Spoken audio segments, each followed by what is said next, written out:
نستغفره ونعوذ بالله من شرور أنفسنا ومن سيئات أعمالنا من يهده الله فلا مضل له ومن يضلله فلا هادي له ونشهد أن لا إله إلا الله وحده لا شريك له ونشهد أن سيدنا وسندنا وحبيبنا وحبيب طبيبنا ومولانا محمدا عبده ورسوله فقد قال الله تعالى في كلامه المجيد والفرقانه الحميد زبان খুলে তিলাওয়াত করুন সবাই আউযু বিল্লাহি মিনাশ শাইতানির রাজিম বিসমিল্লাহির রহমানির রহিম ওয়ামা আরসালনাকা ইল্লা রাহমাতাল লিল আলামিন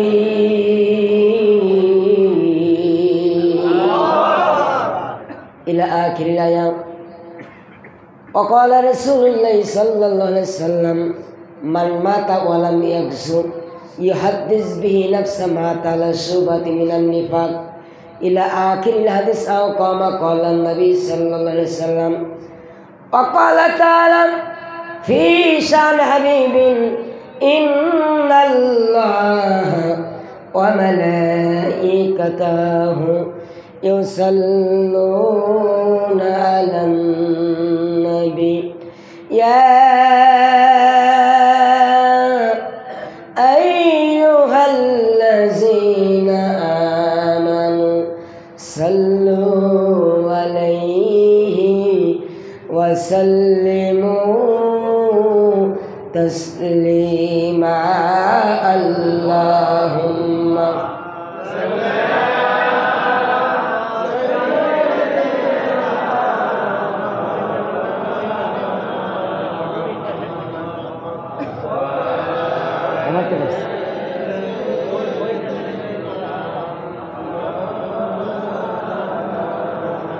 সন্ধ্যার আগে যেদিনে ডুববে রে বেলা এক পালকে ভেঙে যাবে সেদিন রঙ্গেরি মেলা কারে দিবা তুমি জোরে ধমক কারে দিবা জোরে ধমক কার মাথায় ভাঙবা লাঠি ওই যে দেখো ডাকিতেছে তোমায় কবরের মাটি কথা বলে ঠিক নেই বেটি গোনা দিন ফু রাইয়া যাবে গোনা দিন ফু রাইয়া যাবে যৌবনে লাগবে ভাটি ওই যে দেখো ডাকিতেছে তোমায় কবরের মাটি আল্লাহুম্মা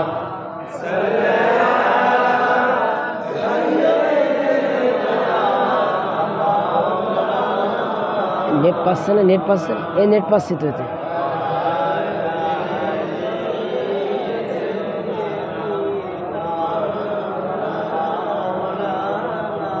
আমরা একটু কালিমা জেগে তো পারে ফাঁকা ফাঁকা জায়গাগুলো পূরণ করবো সুবহানাল্লাহ আলহামদুলিল্লাহ বলবো একটু আগে আসে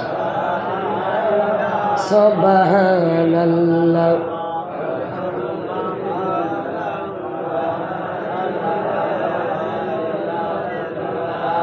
লা ইলাহা ইল্লাল্লাহ মুহাম্মাদুর রাসূলুল্লাহ সাল্লাল্লাহু। ওই প্রশংসা জ্ঞাপন করছি সে মহান আল্লাহ সুবহানাহু ওয়া তাআলার পাক ইলাহি দরবারে, যে আল্লাহ সুবহানাহু ওয়া তাআলা সালাতুল মাগরিবের পর থেকে নিয়ে এ পর্যন্ত কোরআন এবং হাদিস থেকে কিছু আলোচনা শোনা বোঝা এবং এখান থেকে আমল করার জন্য জান্নাতি পরিবেশে জান্নাতি মেহমানদের কাতারে আমাদের শামিল হওয়ার সুযোগ করে দিলেন। এজন্য পাক ইলাহি দরবারে প্রশংসা জ্ঞাপন করছি। সবাই সমস্যারে বলছি আলহামদুলিল্লাহ। আর একটু জোরে বলে দিন আলহামদুলিল্লাহ। লাখ কোটি শুকরিয়া জ্ঞাপন করছি সে বিশ্ব মানবতার মুক্তির দেশারি আখিরি জামানার পয়গম্বর তাজদার মদিনা জনাবে মুহাম্মাদুর রাসূলুল্লাহ। সম্মানিত হাজিরিন, এমন একজন মহামানবের জীবনী সম্পর্কে আলোচনা হবে যে মহামানবের জীবনীর উপরে গোটা পৃথিবীর তাফসীর কারক কিয়ামতের আগ পর্যন্ত যদি কথা বলেন শেষ করতে পারবেন? সুযোগ নাই। তো আমি স্বল্প জ্ঞানে কিছু কথা বলার চেষ্টা করবো। আল্লাহ তাআলা রাব্বুল আলামিন আমার জবান দিয়ে কিছু কথা বলার সুযোগ যেন করে দেন এবং এখান থেকে আপনাদের ধৈর্য ধারণ করে কিছু আমল করার তৌফিক এনায়েত করুন। আমরা সকলে বলি আল্লাহুম্মা আমিন। আল্লাহ রাব্বুল আলামিন পবিত্র কোরআনুল কারীমের মধ্যে ডাক দিয়ে বলছেন, ওয়ামা আরসালনাকা ইল্লা রাহমাতাল লিল আলামিন।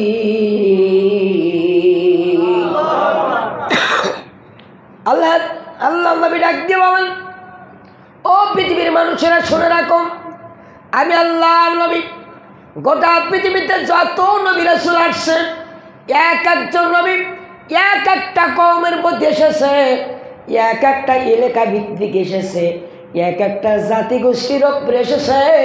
আর আমার আপনার মালিক আল্লাহ সুবহানাহু ওয়া তাআলা কোনো জাতিগোষ্ঠীর প্রতি না, কোনো রাষ্ট্রের প্রতি না, কোনো এলাকা ভিত্তিক না, শুধু মানুষের নবী না, গাছমাছের নবী না, শুধু জিনের নবী না, গোটা পৃথিবীতে লক্ষ লক্ষ যত মাকলুকাত, সমস্ত মাকলুকাতের জন্য একজন নবী রহমত স্বরূপ তিনি আর কেউ নন, আখিরি জামানার পয়গম্বর জনাবে মুহাম্মাদুর রাসূলুল্লাহ সাল্লাল্লাহু আলাইহি ওয়াসাল্লাম। জাগতিক পৃথিবীর মানুষ চলাচলের জন্য অসংখ্য পথ বেছে নিয়েছে, অথচ আল্লাহর গোলাম একটা সহজ সরল পথে চলবে, তার জন্য পথের দীক্ষা থাকবে না, পথের দিশা থাকবে না, একটা গাইডলাইন থাকবে না, সেটা কি হতে পারে? হতে পারে না। এই পৃথিবীতে মানুষ যখন নদীতে চলাচল করে, নাবিকরা যখন সমুদ্রের মধ্যে চলাচল করে, যেখানে কোনো রাষ্ট্রপ্রধান ইন্টারন্যাশনাল রোড তৈরি করে দেয় নাই, আমার আল্লাহ রাব্বুল আলামিন আকাশে তারকা খচিত করে নাবিকদের জন্য সমুদ্রের মধ্যে রাস্তা তৈরি করলেন।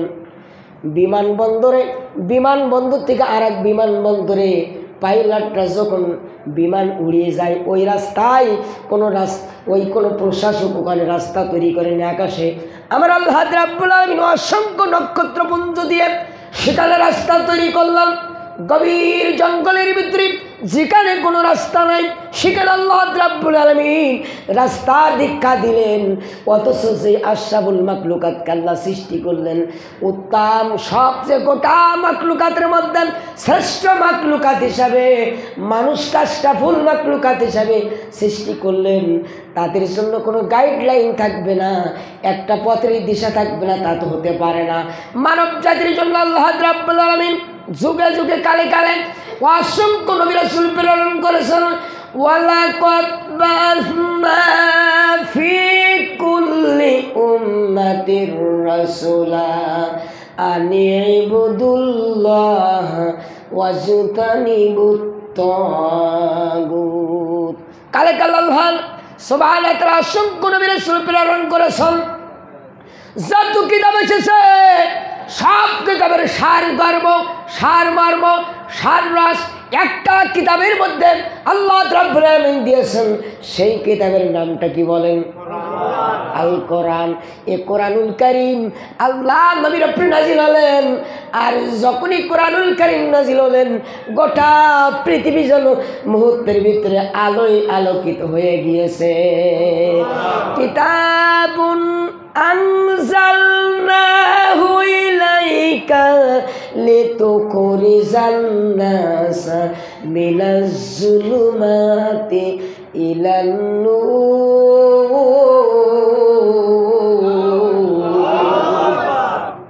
গোটা পৃথিবীতে কোরআনুল কারীম আল্লাহ সুবহানাহু ওয়া তাআলা প্রেরণ করার মাধ্যম দিয়ে অন্ধকার থেকে অন্ধকারকে দূরীভূত করে আলোয় আলোকিত করে দিয়ে দিলেন। এই কোরআনুল কারীমের সংস্পর্শে যারা এসেছে তাদের ইজ্জত আল্লাহ বাড়িয়ে দিয়েছে। যারা ছিল মাঠের রাখাল তাদেরকে রাষ্ট্রপ্রধান তৈরি করে দিয়েছে কোরআনুল কারীম।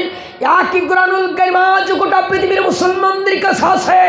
কোরআনুল কারীমের সংস্পর্শে না আসার কারণে গোটা পৃথিবীর আমার বাপ মুসলমানদের মাথার উপরে রাজ করছে। কথা বলে ঠিক কেনা ঠিক? মুসলমান, ফাআইনা তাযহাবুন, এ কোরআন বাদ দিয়ে কোন পথে আপনারা যেতে চান? কোরআন বাদ দিয়ে অন্য কোনো পথ, অন্য কোনো মত শান্তি দিতে পারে? আমার বাপজিরা কান্দা মঞ্জনের আমার একটু হালকা শুনি, গভীর মনোযোগ দেন। আল্লাহ নবী আখির জামানার পয়গম্বর জনাবে মুহাম্মদুর রাসূলুল্লাহ সাল্লাল্লাহু আলাইহি সাল্লাম নবীজি আমার 46 বছর দাঁড়িয়ে কাজ করলেন। কত বছর? নবুয়াতের পূর্বে 23 বছর, 17 বছর বয়স নবীজি যখন হিলফুল ফুজুল গঠন করলেন, সেই দিন হিলফুল ফুজুল গঠন করলেন। পরের দিন নবীজির কাছে একটা বৃদ্ধ আসলো, ও মুহাম্মদ, ও হিলফুল ফুজুলের সভাপতি, তোমার কাছে একটা মামলা নিয়ে আসছি, একটা সালিশ নিয়ে আসছি, একটা বিচার নিয়ে আসছি। তোমার চাচা আবু জেহেলের কাছে আমার কিছু স্বর্ণ অলঙ্কার আমানত ছিল, ক্ষমতার দাবট দেখিয়ে ক্ষমতার জোরে মালামাল দেবে না, এ মাল আদায় করে দিতে হবে। আল্লাহ নবী এক বাক্যে ডাক দিবালে বলিবা, কোনো দ্বিধা দ্বন্দ্ব করার দরকার নাই, সংকোচ বোধ করার দরকার নাই। আমি আখিরি জামানার পয়গম্বর, নবীজি তখন নবুয়ত পান নাই। আমি শিশু মোহাম্মদ, এতিম মোহাম্মদ, হিলফুল ফুজুলের সভাপতি মোহাম্মদ, আপনার মালামালের জন্য আবু জেহেলের কাছ থেকে মালামাল আদায় করার দায়িত্ব গ্রহণ করে নিয়ে নিলাম। ক্ষমতার দাপট দেখিয়ে 17.5 বছর যারা জনগণের মাল লুণ্ঠন করেছেন, বাড়িঘর ছাড়া করেছেন, যারা গাছ বেচা, মাছ বেচা, গরু বেচা, জমি বেচা টাকাগুলো লুণ্ঠন করেছেন, বছরের পর বছর নির্যাতন করেছেন, গোটা বাংলাদেশের টেকনাফ থেকে তেঁতুলিয়া, রূপসা থেকে পাথুরিয়া, সুন্দরবন থেকে বান্দরবন 18 কোটি তাওহীদ জনতার আদালতে হাজির করে আপনাদের প্রত্যেকের বিচার করবে। কথা বলা ঠিক ঠিক? আমার কথা কি বুঝতেছেন আপনারা? মানে গলা বসা তো, এজন্য আওয়াজ একটু কম হতে পারে। আপনারা আওয়াজ বেশি দিলে সমস্যা হবে না ইনশাআল্লাহ। মানে 5 তারিখের পর থেকে যেদিন স্বৈরাচার জালিম শাসক বাংলা থেকে এক কাপড়ে রান্না ভাত খাওয়ার সুযোগ পাই নাই, যে কাপড়ে ছিল ওই কাপড়ে বিদায় হতে হয়েছে। আল্লাহ সুবহানাহু ওয়া তাআলা ডাক দিয়ে বলছেন, লিনানজুরা কাইফা তা'লামুন। এদিকে খেয়াল করেন, আমি বান্দার শেয়ার দেই, আমি বান্দার পাওয়ার দেই, আমি বান্দার ক্ষমতা দেই, আর বান্দার দিকে তাকাই দেখি বান্দার আমল কেমন হয়। আমল যদি বান্দার খারাপ হয়, নমরুদকে আমি আল্লাহ যেই জুতা দিয়া গোটা পৃথিবীর জমিন থেকে বিদায় করেছি, ওই জুতা বিদায় হয় নাই, ওই জুতা ওখান থেকে হিজরত করে মুশার কপালে লেগেছে। কিয়ামত পর্যন্ত নমরুদের উত্তরসূরিরা জুতা পিড়ি খাইয়া বিদায় হবে। ঠিক না ঠিক? ফেরাউন, যেই ফেরাউন এত জুলম আর অত্যাচার করেছে, নিজে হাতে কাউকে হত্যা করেনি, কিন্তু শেখ হাসিনা, এদিকে খেয়াল করেন, শেখ হাসিনা মানুষের বুকের পরে পা দিয়ে জবাই করেছে। কথা বলেন? তার মানে এখন যদি ফেরাউনের আবির্ভাব হতো, এ স্বৈরাচার জালিম শাসককে বড় আপা বলে সম্বোধন করত। এমন কাজ করেছে, ভাই সাউন্ড কমে গেল কেন? এমন কাজ করেছে, আগামীর অদূর ভবিষ্যতে শেখ পরিবারে যদি কোনো কন্যা সন্তান হয়, নাম যাই রাখুক হাসিনা নাম রাখবে না। কথা কই না? আমার বাপজিরা কেন দামঞ্জনের আমার নবীজি আখিরি জামানার পয়গম্বর হাবিব নবী জনাবে মুহাম্মদুর রাসূলুল্লাহ সাল্লাল্লাহু আলাইহি সাল্লাম ডাক দিয়ে বলে, বড়িমা আপনার দুশ্চিন্তা করার দরকার নাই, চলুন আমার সঙ্গে। পরের দিন সকালবেলা বৃদ্ধাকে যখন নিয়ে গেল আবু জেলের বাড়িতে, আবু জেল মাল সামালাগুলো বন্টন করার জন্য একটা লিস্ট তৈরি করলো। কোন কর্মীরে কত দিনার দিয়ে দেবে, একটা লিস্ট চূড়ান্ত হয়ে গেল। দেখছেন না, পুলিশের নাম করে আপনাদের কাছে চাঁদা আদায় করেছে, আবার পরে রাতের বেলায় এক জায়গায় বসে বন্টন করেছে। কথা বলেন? আমার আবু জাহেলের বাড়িতে চলে গেল। নবীজি যখন দরজায় করাঘাত করেছে, আবু জেহেল বলে, আজকে দরজায় করাঘাতের আওয়াজটা কিন্তু আমার ভালো লাগতেছে না, তোমরা বসো, আমি নিজে একটু দেখে আসি কে আসছে। আজকে আঘাতের শব্দটা যেন অন্যরকম শব্দ লাগতেছে। আল্লাহ নবী বাইরে দাঁড়ানো, আবু জেহেল বৃদ্ধাকে নিয়ে আসছে। দরজা খুলে দেখে ভাতিজা মুহাম্মদ এবং সেই বৃদ্ধা, যার মালামাল এতদিন ক্ষমতার জোরে, গায়ের জোরে, চেয়ারের জোরে আটকাই রাখছিল, এখন কিন্তু বাবা আর আটকাই রাখতে পারবা না। যাদের কাছে যা মাল লুণ্ঠন করে সব ধরে ফেলবেন, সব ধরে এক একটা গাছে ঝুলবেন, টাকা দিতে হবে। কথা বলেন? আমাদের ভাইদের নামে মামলা দিয়ে আমাদের ভাইদের বাড়ি ছাড়া করেছে। এরপরে ওরা আবার বাড়িতে এসে আমাদের মা বোনদের উপরে জুলম আর নির্যাতন করেছে। এই জুলম আর নির্যাতন এ কি মানব ইতিহাসে এটা ইতিপূর্বে হয়েছে বলে আমার মনে হয় না। আমার বাপজির এখান তেমন জন্য আমার আবু জাহেল ডাকতে বলে, ভাতিজা মুহাম্মদ, তুমি কেন আসছো আমার বাড়িতে? আল্লাহ নবী ডাকতে বলে, চাচা আমি আমার ব্যক্তিগত কোনো কাজে আসি নাই, আমি আসছি এই বৃদ্ধার কিছু স্বর্ণ অলঙ্কার আপনার কাছে আমানত ছিল, আমানতের মালটা নেওয়ার জন্য। আবু জেহেল ডাকতে বলে, ভাতিজা ঘরের ভিতরে যাব আর আসব, যতটুকু সময় লাগে লাভ মানত হবলের কসম, এর চেয়ে বেশি সময় ক্ষেপণ করবো না। সংবাদ আমি নিয়ে আসতেছি। সংবাদের টুকলিটা নিয়ে নবীজির হাতে দিয়ে দিলেন। নবীজির হাতে দেওয়ার পরে আবু জেহেল ডাকতে বলে, ভাতিজা সম্পদগুলো গুনে দেখো, মালামালের গুণগত সব ঠিক আছে কিনা। বাড়ির ভিতরে যাওয়ার পরে কর্মীরা ডাক দিয়ে বলে, নেতা একটু আগে লিস্ট তৈরি করলেন, এ মালামাল আমাদের বন্টন করে দেবেন। আর আপনার ইয়াতিম ভাতিজা এসে চাইল আর মালামালগুলো দিয়ে দিলেন, ব্যাপারটা বুঝতে পারলাম না। আবু জেহেল ডাক দিয়ে বলে, তোমরা জানো না, তোমরা দেখতে পাও নাই, আমি লক্ষ্য করছিলাম যখন মুহাম্মদ আমার সঙ্গে কথা বলছে, মুহাম্মাদের দুইটা চোখ দিয়া দুইটা বাঘ যেন আমাকে খাওয়ার জন্য অগ্রসর হচ্ছিল। তাহলে যেই দিন নবীজি হিলফুল ফুসিল গঠন করলেন, রাজনৈতিক ক্ষমতা পেলেন না, রাষ্ট্রীয় ক্ষমতা পান নাই, কোরআন নাজিল হয় নাই, সেখান থেকে সালিশ বিচার আরম্ভ হয়ে গেছে।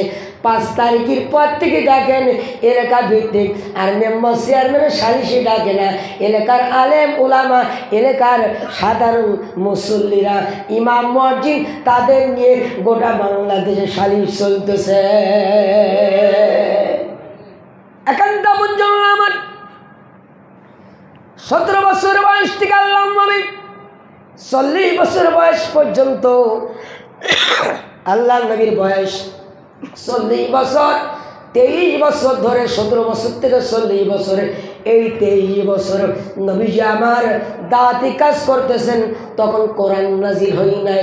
সবাই আল্লাহ আমিন উপাধি দিল, সত্যবাদী উপাধি দিল, সৎ চরিত্র উপাধি দিল, আমানতদারি উপাধি দিল। নবীর দাওয়াত করে খাইতে লাগলো, খাওয়াইতে দিল, নবীদের হাতে এত উপাধি দিয়ে আরম্ভ করলাম।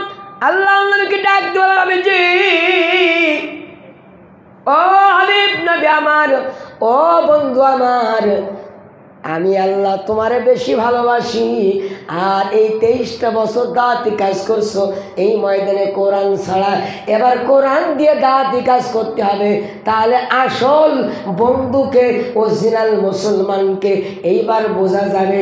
কোরআন দিয়ে দাওয়াতি কাজ করলে কি হয়, আর কোরআন ছাড়া দাওয়াতি কাজ করলে কি হয়, জানা দরকার আছে না নাই? সারা জীবন দাওয়াতি কাজ করলাম, আমার নামে কেউ মামলা দিল না, আমার একটা নেতা কর্মী অ্যারেস্ট হয় না, আমি হামলার শিকার হলাম না, জুলুম নির্যাতনের শিকার হলাম না। তার মানে নবীজি নবুয়তের পূর্বের 23 বছর জিন্দিগি সেই আমলে দাওয়াতি কাজ করছি। কথা বলেন, কথা বলেন। আল্লাহ নবীর আপনি কোরআনুল কারীমের আয়াত নাযিল হয়ে গেল, وأنذر عشيرتك الأقربين।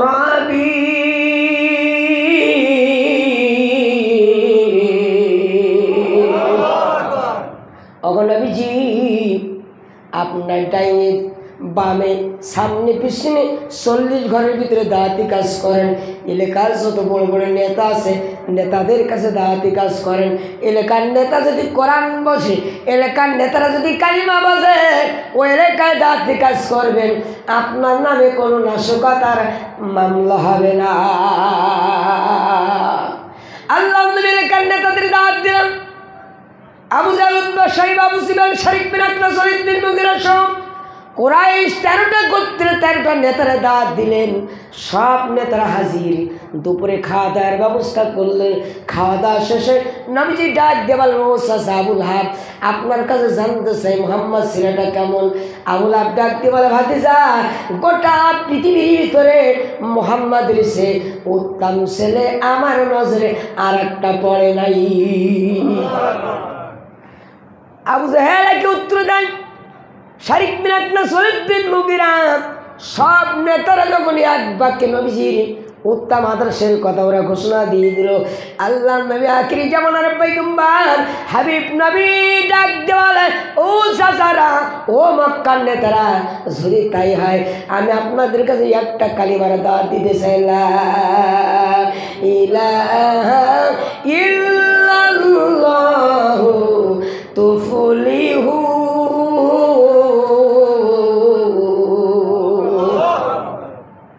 এই কালিমার দাওয়াত নবীজি যখন দিলেন, আবু জেহেল নিচু হইয়া হাতের মধ্যে 3 কান পাথর উঁচু করেছে।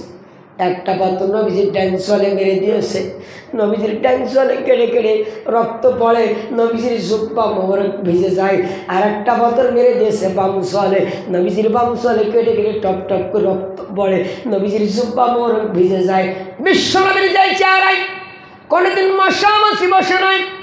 এই চেহারা মুবারকে পরপর 2টা পাথর মেরে দিয়েছে আবু জাহেল। 3য় পাথর যখন উঁচু করেছে, ডান পাশ থেকে শেরেকুদা আলী লাফ মেরে দাঁড়িয়েছে। কে চাচা, কে আব্বা, কে দাদা, কে নেতা, আর একটা মুহূর্ত দেখবো না। 3য় পাথর যদি উঁচু হয়, আমি আলীর তরবারি কাউকে আজকে ফেরত দেবে না। শিক্ষা নিতে হবে। আজকে বাংলাদেশের বীর মধ্য মুজাহিদ, গোটা পৃথিবীর শ্রেষ্ঠ তাফসীরকারগণ যখন একে একে ধারাবাহিকভাবে ফাঁসির মঞ্চে যাচ্ছিল, গুলি করে মারা হচ্ছিল, রিমান্ডের পর রিমান্ড নেওয়া হচ্ছিল। বিশ্ববরেণ্য মুফাসসিরে কোরআন 50টা বছর গোটা পৃথিবীর জমিনে যিনি তাফসীর পেশ করেছেন, মারহুম আল্লামা দেলাওয়ার হোসেন সাঈদ হাফিজাহুল্লাহ, ওনাকে যখন 20 পুশ করে শাহাদাত বরণ করা হয়েছিল, এর পূর্বে আলীর ভূমিকা পালন করে গোটা বাংলাদেশের যুবকরা যদি হুঙ্কার দিয়ে নব্য ফেরাউনের বিরুদ্ধে ময়দানে দাঁড়াতে পারত, নব্য ফেরাউন আর হাজার হাজার বীর মধ্যে মুজাহিদদেরকে শহীদ করতে পারত না। কথা বলা ঠিক তবে কিন্তু আমরা সবাই চিন্তা করছিলাম যারা আন্দোলন করতেছে ওরা করুক, আমরা দেখি শেষ কোথায়। কথা বলেন, কথা বলেন। আবার কিছু মানুষ আছে আন্দোলন শেষ, ফসল যখন ঘরে উঠবে ফসলটা আমরাই নিয়ে আসবো, অনেকে সাদাবাজির লাইনে চলে গেছে। কথা কই না, সাদাবাজি করতেছিল অনেকে। সাদাবাজি হাজার হাজার শহীদ হয়েছে বাংলাদেশের ছাত্র আন্দোলনে। আমার সাতক্ষীরার আসিফ ভাই সহ যারা শাহাদাত বরণ করেছে, অসংখ্য বুলেট বুকে ধারণ করেছে, কাঠের গুঁড়ির মতো গাড়ির উপরে সাজিয়ে লাশগুলো পুড়িয়ে দেওয়া হয়েছে, এরা শহীদ হয়েছে। এই রক্তের সঙ্গে বাংলার জমিনের যদি কোনো ব্যক্তি দুশ্মনী করে, রক্তের সঙ্গে গাদ্দারি করে, গোটা বাংলাদেশের জনগণ তাদের ছেড়ে দেবে না, সাদাবাজি চলবে না। ঠিক যাবে ঠিক। এখন তপন চন্দ্র আমার গোটা বাংলাদেশের জনগণ আজকে তাকিয়ে আছে দাড়ি টুপিওয়ালাদের দিকে। কথা বলেন। আল্লাহ আখির জামানার পয়গম্বর যেই দিন কালিমার দাওয়াত দিলেন, পাথর খাইল কয়টা?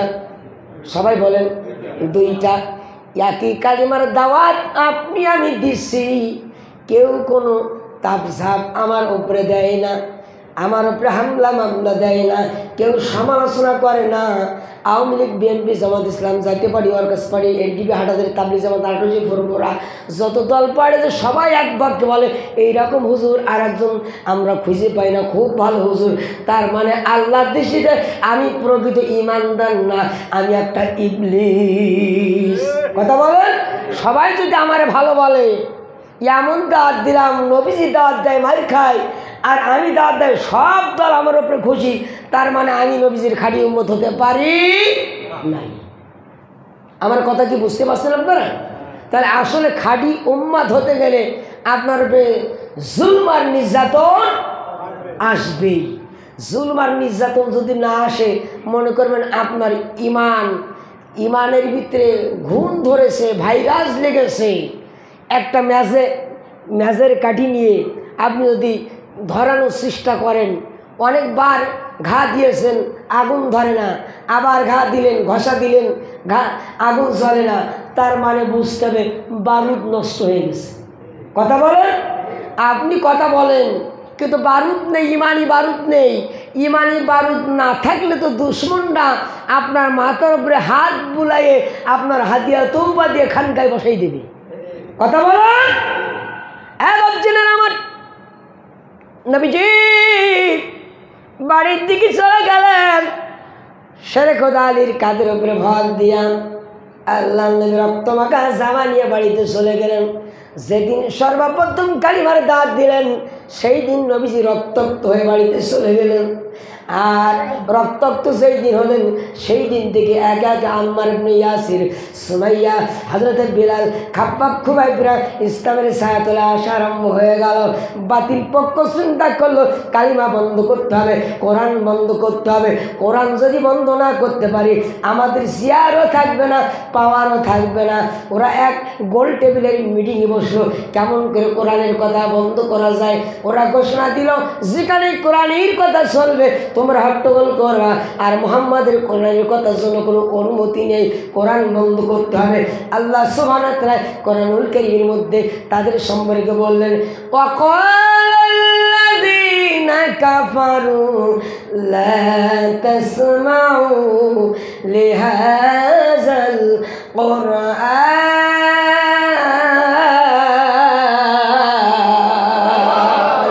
নবী গো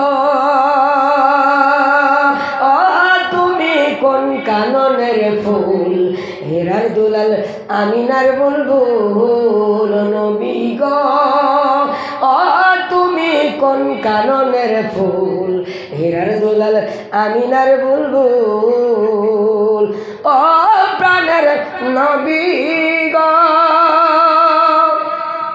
সব নবীর নবী তুমি তুমি আলামিন রোজ হাসরে উম্মত রে জামিন স্বপ্নের মাঝে দেখবা মোরা তোমায় প্রতিদিন নবী গো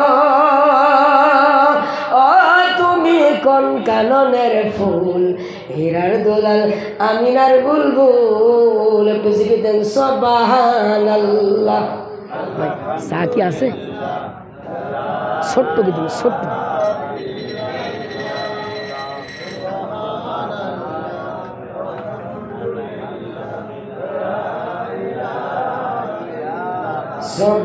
সুবহানাল্লাহ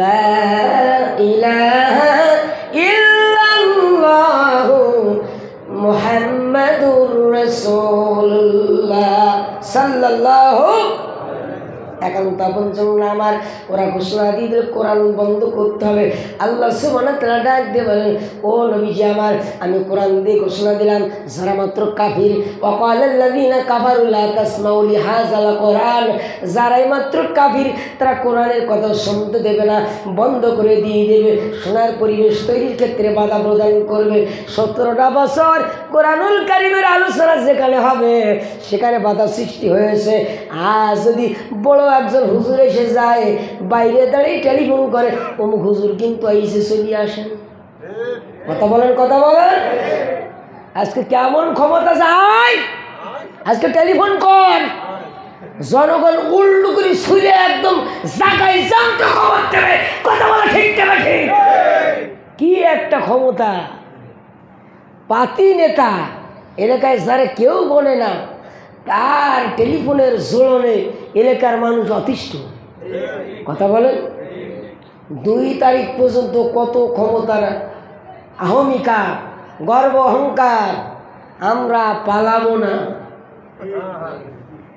শেখ হাসিনা পালাই না কাউয়া কাদের পালাই না কিন্তু আল্লাহ বলছেন আমি যারে ধরি রান্না ভাত খাওয়ার সুযোগ কোথায় আওয়ামী লীগ কোথায় কাদের কাকা কোথায় গেল এই হাসিনার গরম গরম কথা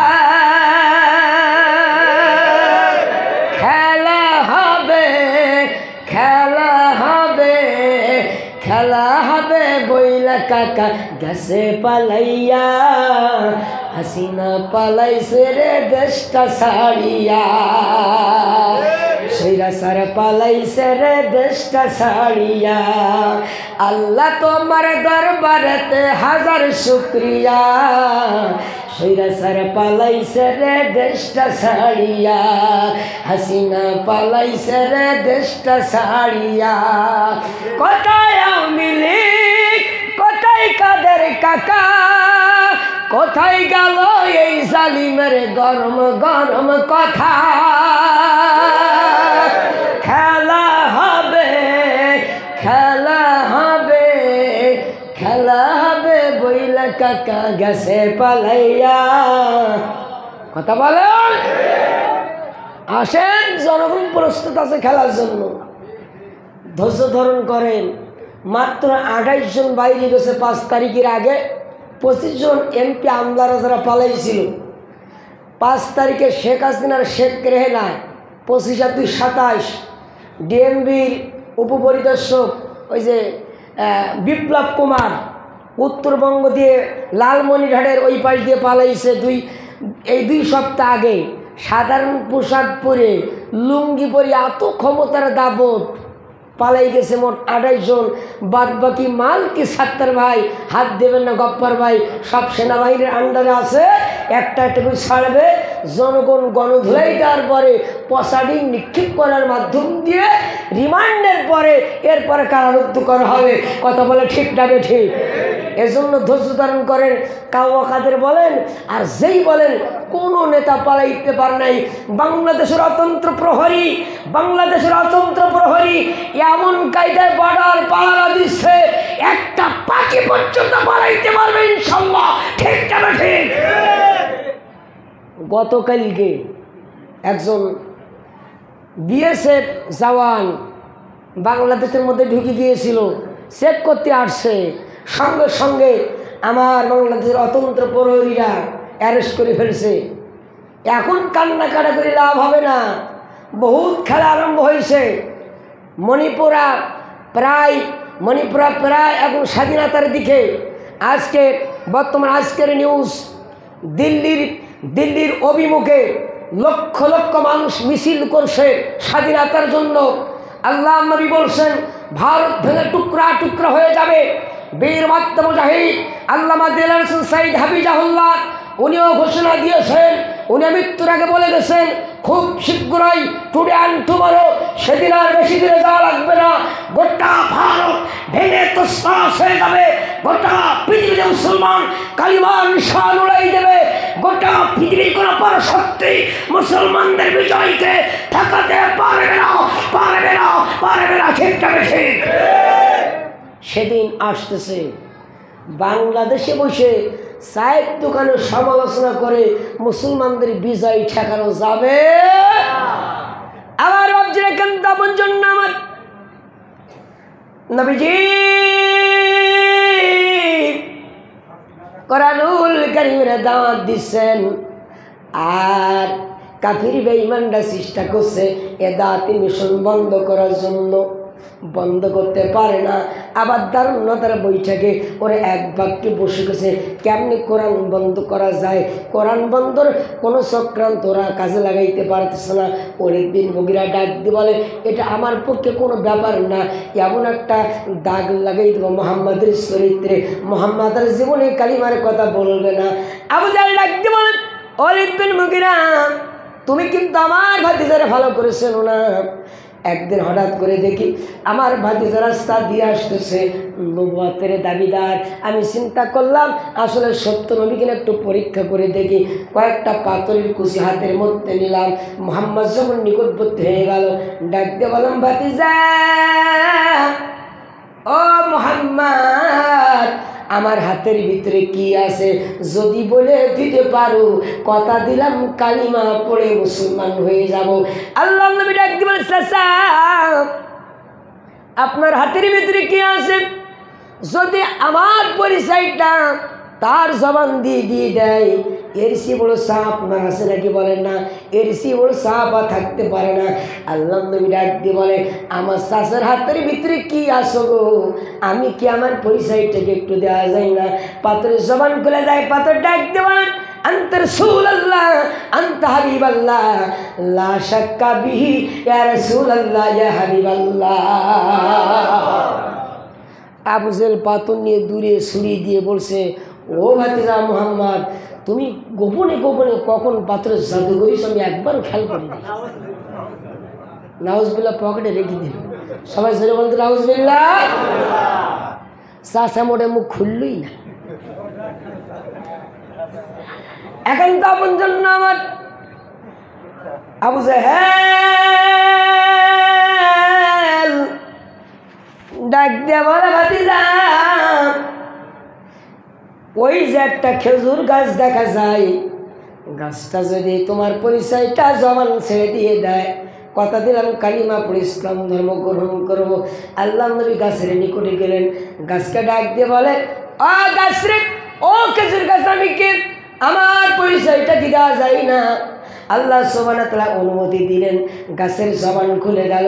গাছ ডাক দিয়ে বলে আনতা রাসূলুল্লাহ আনতা হাবিবাল্লাহ লা শাক্কা বিহি ইয়া রাসূলুল্লাহ ইয়া হাবিবাল্লাহ। আবু জেহেল বলছে ওরে বাবা রে বাবা, জঙ্গলের গাছ পর্যন্ত জাদু করে ফেলেছে। ওয়ালিদ বিন মুগিরা, তুমি কিন্তু আমার ভাতিজা মুহাম্মদ রে চেনো না? যেই পদক্ষেপ নিবা একটু চিন্তা ভাবনা করে নিবা, হিতে বিপরীত যেন না হয়। ওয়ালিদ বিন মুগিরা বলে, আমি অত কাজ করি না। বিশ্বনবীর চরিত্রে দাগ লাগাই দিল। আল্লাহ নবী ঘরের দরজা দিয়ে চোখের পানি ছেড়ে দিয়ে কান্দে,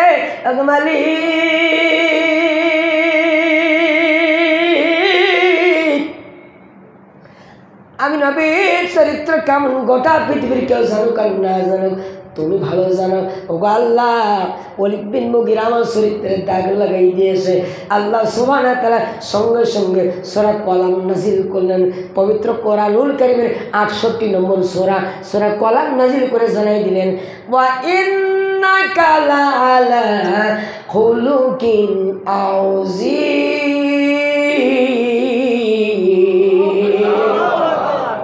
ওগো নবীজি, আপনি উত্তম চরিত্রের অধিকারী, মহান চরিত্রের অধিকারী। আপনার মতো এত উত্তম চরিত্রের অধিকারী গোটা পৃথিবী থেকেও আসেনি, আসবেও। নবীজির চারিত্রিক সার্টিফিকেট কে দিলেন? আমাদের চারিত্রিক সার্টিফিকেট কে দেয়? Chairman member. এমন চেয়ারম্যান মেম্বার নিজেরই তো চরিত্রের বালাই নেই, 5 তারিখের পরে সব লাপাত্তা। কথা বলেন। তার কারণ জনগণের ম্যান্ডেট নিয়ে ক্ষমতা আসে নাই। কেউ আসছে নোটে, কেউ আসছে রাতের ভোটে, আর কেউ আসছে লাঠিয়াল বাহিনীর মাধ্যম দিয়া। নোট, রাতের ভোট আর লাঠিয়াল বাহিনী দিয়া আর এক মুহূর্তে ক্ষমতায় টিকে থাকা যাবে না। বাংলার জমিনের জনগণ পিঠের সামলা ছুঁড়ে ফেলবে, ঠিক যাবে ঠিক।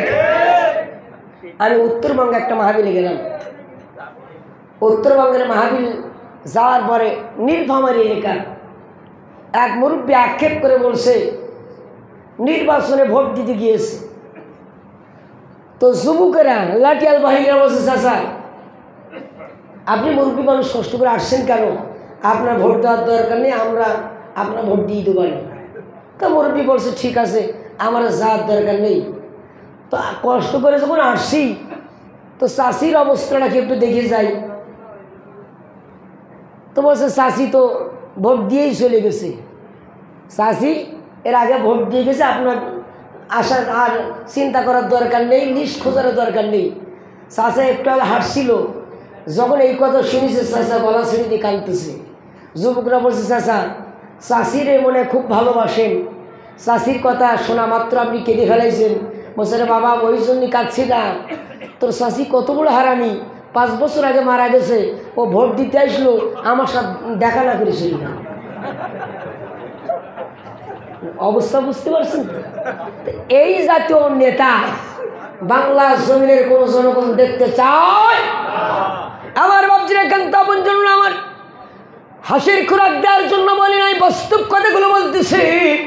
নবী আখিরি জামানার পয়গম্বর হাবিব নবী আখিরি জামানার পয়গম্বরকে আল্লাহ সুবহানাহু ওয়া তাআলা ডাকতে বলেন, নবীজি শুধু এখানে শেষ না, যে ওয়ালিদ বিন মুগিরা আপনার চরিত্রে দাগ লাগাই দিল, তার সঙ্গে আমি কোরআনুল কারীমের আয়াত এবার জানিয়ে দিছে, উতুল্লিম বাদা যালিকা যারিব। ও নবীজি, ওয়ালিদ বিন মুগিরা পিতৃ পরিচয়হীন অবৈধ সন্তান, যারও সন্তান, এ কথা কার? তাহলে আইজো আলেমুল আমার গায়ে ওই যে আল্লাহ সুবহানাহু ওয়া তাআলা বলছেন, কুল আতিউল্লাহ ওয়া আতিউর রাসূল ওয়া উলিল আমরি মিনকুম। আল্লাহর আনুগত্য করবা, এরপর রাসূলের আনুগত্য, তারপর উলিল আমর নায়েব রাসূল যারা, এদের আনুগত্য করে ফরজ আইন কথা কার? আল্লাহ সুবহানাহু ওয়া তাআলার কথা। এখন এই উলিল আমর যারা, নায়েব রাসূল যারা হক কথা বলতেছে, বাতিলের কারারুদ্ধ হয়েছে, অসংখ্যবার রিমান্ডে নেওয়া হয়েছে, ফাঁসির মঞ্চে চলে গেছে, তাদের চরিত্রে দাগ লাগিয়ে তাদের চরিত্রে ধর্ষণের মামলা দায়ের করা হয়েছে। যারাই মামলা দায়ের করেছে, এর নেপথ্যে যারা, সাক্ষী যারা, এই মামলা হওয়ার পরে চায়ের দোকানে মাথা খুঁজতে যারা বলছিল দোষ না করলে কি আর মামলা হয়েছে, এদের প্রত্যেকটাকে একটা গাছে বাঁধতে হবে, ডাক্তার দিয়ে রক্ত পরীক্ষা করতে হবে। এদের রক্তের ভিতরে ওয়ালিদ বিন মুগিরা রক্ত ছাড়া অন্য কোনো রক্ত আছে বলে আমার মনে হয় না। কত বলে ঠিক না বেটি? একান্ত আপন জন্য আমার আল্লামা দেলোয়ার হোসেন সাইদি সাহেবের নামেও ধর্ষণের মামলা হয়েছে কিনা? হয়েছে না? বিশ্ববর্ণ মুফাসসিরে কোরআন ধর্ষণের মামলা দিয়া যিনি বাদী তাকে বানানো হলো সাক্ষী। আমি জানাজায় উপস্থিত হয়েছিলাম, ওই দিন ওই সাক্ষী ওখানে হাজির হয়ে তার কথাগুলো সাক্ষাৎকারে বলছিল, ধর্ষণের মামলা দেয় আমার বোনের, তাহলে বাদী হওয়ার কথা আমারে বাদী না বানাইয়া আমারে বানানো সাক্ষী। সাক্ষী বানানোর পর আমি বললাম, আমি সাইদি সাহেবকে দেখি নাই, আমি মিথ্যা কথা বলতে পারবো না।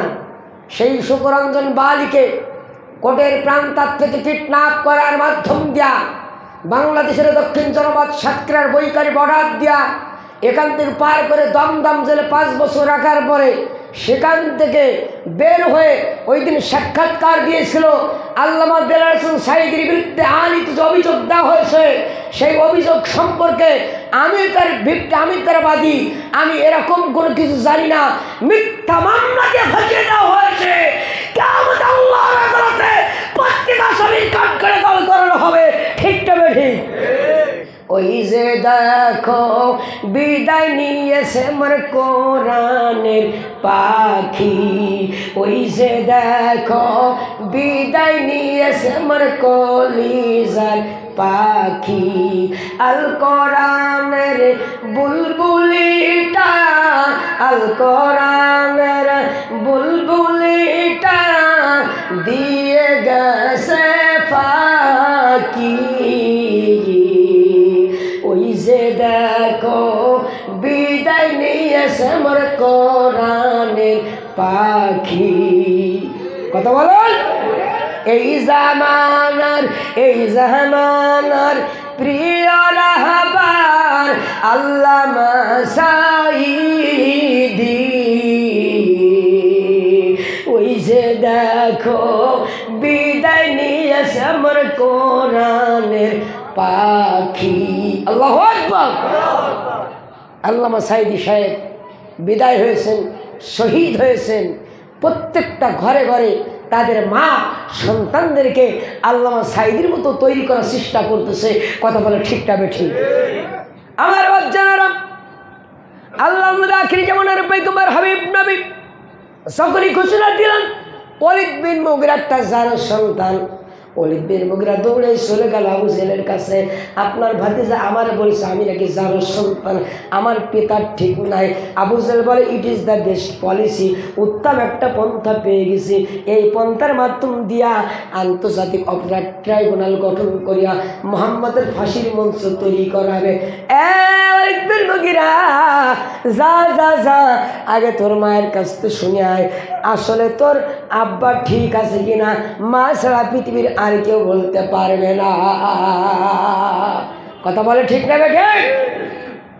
পৃথিবীতে যে যাই ভালোবাসুক না কেন, মায়ের মতো, মেহরবানি করে আপনাদের ফোনগুলো সাইলেন্ট করে রাখবেন, মায়ের মতো এত ভালো দরদ ভালোবাসা সন্তানের জন্য আর কেউ দিতে পারে বলেন?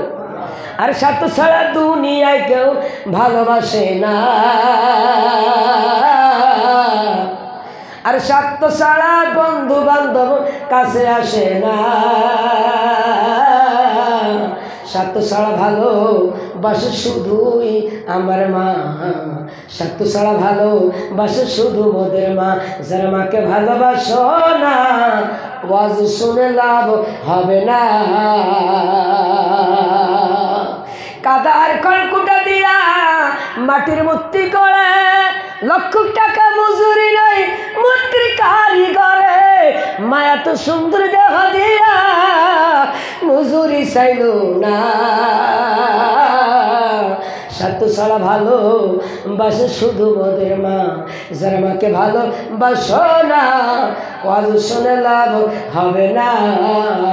লিল্লাহি তাকবীর। ওয়ালিদ বিন মুগিরা দৌড়াইতে দৌড়াইতে যায় জনম দুঃখে মায়ের কাছে। ও প্রাণের মা, মাকে দরদ ভরা কণ্ঠে ডাক দেয়, মা ডাকের উত্তর দেয় না। মা ডাকতে বলে ওয়ালিদ বিন মুগিরা, একটা না দুইটা না, সুদীর্ঘ 4টা বছর তুমি আমার খোঁজ খবর নাও না। আজকে হঠাৎ করে দরদ ভরা কণ্ঠে কেন তুমি আমার ডাক দাও? ওলিদের মুগিরা ডাক দিয়ে বলে, মা একটু বাইরে আসুন। মা বলে, ওখান থেকে তুমি প্রশ্ন করো, উত্তর দিচ্ছে। বলে, না মা, এমন একটা প্রশ্ন করব, ওখান থেকে উত্তর দিলে হবে না। মা বাইরে চলে আসছে। বলো বাবা। ওলিদের মুগিরা ডাক দিয়ে বলে, মা এখানে আপনার প্রশ্ন করব না, চলুন মা। খানে খাবার ভিতরে হাত ধরে টানতে টানতে খানে খাবার মধ্যে নিয়ে গেছে। ডাকতে বলে, প্রাণের মা, আপনার কাছে জানতে চাই মা, আসলে আমার জন্ম সনদ ঠিক আছে কিনা? বলে, বাবা এত বছর বয়স তোমার, হঠাৎ করে এরকম প্রশ্ন কেন করো? বলে, মা আব্দুল্লাহর বেটা মোহাম্মদ বলেছে আমি নাকি জারুর সন্তান, আমার আব্বার নাকি ঠিক নাই। মা কথা বলে না। আবার যখন প্রশ্ন করে মা কথা বলে না। তৃতীয়বারের বার মা ডাকতে বলেন, এ বাবা ওলীদ বিন মুগীরা, এই কথা কি মোহাম্মদ বলেছে? বলে, হ্যাঁ। বলে, বাবা একটা কথা জেনে রাখো, মোহাম্মদ যদি এই কথা বলে থাকে, মোহাম্মদের জীবনে কোনোদিন মিথ্যা কথা বলে না। কথা বলা ঠিক না? ঠিক। আলেম ওলামা দেখলে ডায়াবেটিস হয়, পেটের মধ্যে গ্যাস হয়।